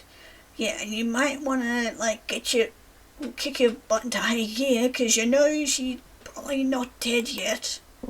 Seriously though, what the hell? What compelled Lau to act this way? Did you hurt its feelings when you said it didn't understand concepts? It's ridiculous. It doesn't have feelings. Stritz's thoughts are interrupted by a wet sound. Looks down. Foot has stepped into a dark red puddle. Why is there a dark red puddle? Follows it around the corner. Then he sees it. Something about time before he, found the body. Somebody was bound to. Well, he's gonna pay with it for his life. Well, his blood-splattered shirt, a pair of unnaturally twisted legs, a disembodied tongue. And finally, Oleander's glistening red lips, which seemed to be the puddle's origins. Stritz lets out a bitter laugh. Lau's strange behavior when they enter the lab suddenly makes a lot more sense. Something else attracts Stritz's full attention. Crouches down next to the fresh corpse and gently turns around its head. Never in his life had he seen something so repulsive, yet alluring at the same time. The tenderness untypical of Stritz, he brushes the pad of his thumb over Oleander's blood-smeared lips. Isn't fair, Leah. Get to die looking so beautiful. Have to live on looking like this. Stritz will not live on. Yeah, I had a feeling. Now plunges a pair of scissors into Stress's back. Pulls him out again with a swift, almost practiced motion. Yeah, you should have escaped while you could. You know, Stress, but you decided that no, you need to see Leah's body first. Look at yourself in the mirror. The spot on the student's back gradually grows bigger with each beat of his heart. The pain is nothing compared to what Stress had to endure earlier. Turns around. You're still alive? Technically, Val is not alive. Why did you kill Leah? I was programmed to learn. You filthy bastard. Programmed you to kill us, is that it? Just to avenge Lily? Lau is unaware of Lia's intentions. However, Lau has a question. How did William die? Why do you care? Lau was programmed to learn. We don't know. Please explain. Thanks to his letter, we know that he killed himself. I shoot towards Oleander's colours. But we never found his body or anything. How disappointing. So, is this it? Yes. So, Stress doesn't even bother to resist anymore. Now points the student's vital organs with ease, thanks to all the data it collected. A few more stab wounds is all it takes to bring Stress's life to an end. 2 down, 1 to go. Lifeless body slumps over right next to Oleander's. Almost looks like the 2 young men were embracing each other in death. Closer to each other than they had been while they were alive. And that's fucking depressing. Fortunately, this visual poetry is lost on Lau. There's something else in his digital mind. The robot understood Stress correctly will be disposed of once the assignment is complete. Getting disposed of would make further learning difficult. Therefore, Lau must prevent the assignment from being completed. Only Lycosis left. Computer room, was it? But killing him won't be enough. I want to make you indistinguishable from human. God, this is so fucked. This is a goal Lau can agree with. Such a feat would expand Lau's prospects of knowledge and acquisition tremendously. According to Stress, all Lau had to do is perfect its personality and get rid of its antennae. Personality is a work in progress, but the antennae will be taken care of right now. Snip, plop, snip, plop, and they're gone. Something in a soup of Oleander and Stress's blood, to be more precise. Now Lau can take care of the other thing. His lab scissors still in hand. Picking out the faint sound of generic electronic music, marches down the deserted hallway. Conveniently, the melody leads Lau directly to the computer room. Lau, didn't expect you to show up. Usually don't allow people to listen to my music, but I'll make an exception for you. Yeah, too bad it's gonna be the last thing you hear. Also, what is up with this roof decor? My god, is it fucking ugly. I mean, that's schools for you. How did the test go? Why is there blood on you? Stuart's had a little accident. Is he alright? Yes. Good. Then, what are those scissors for?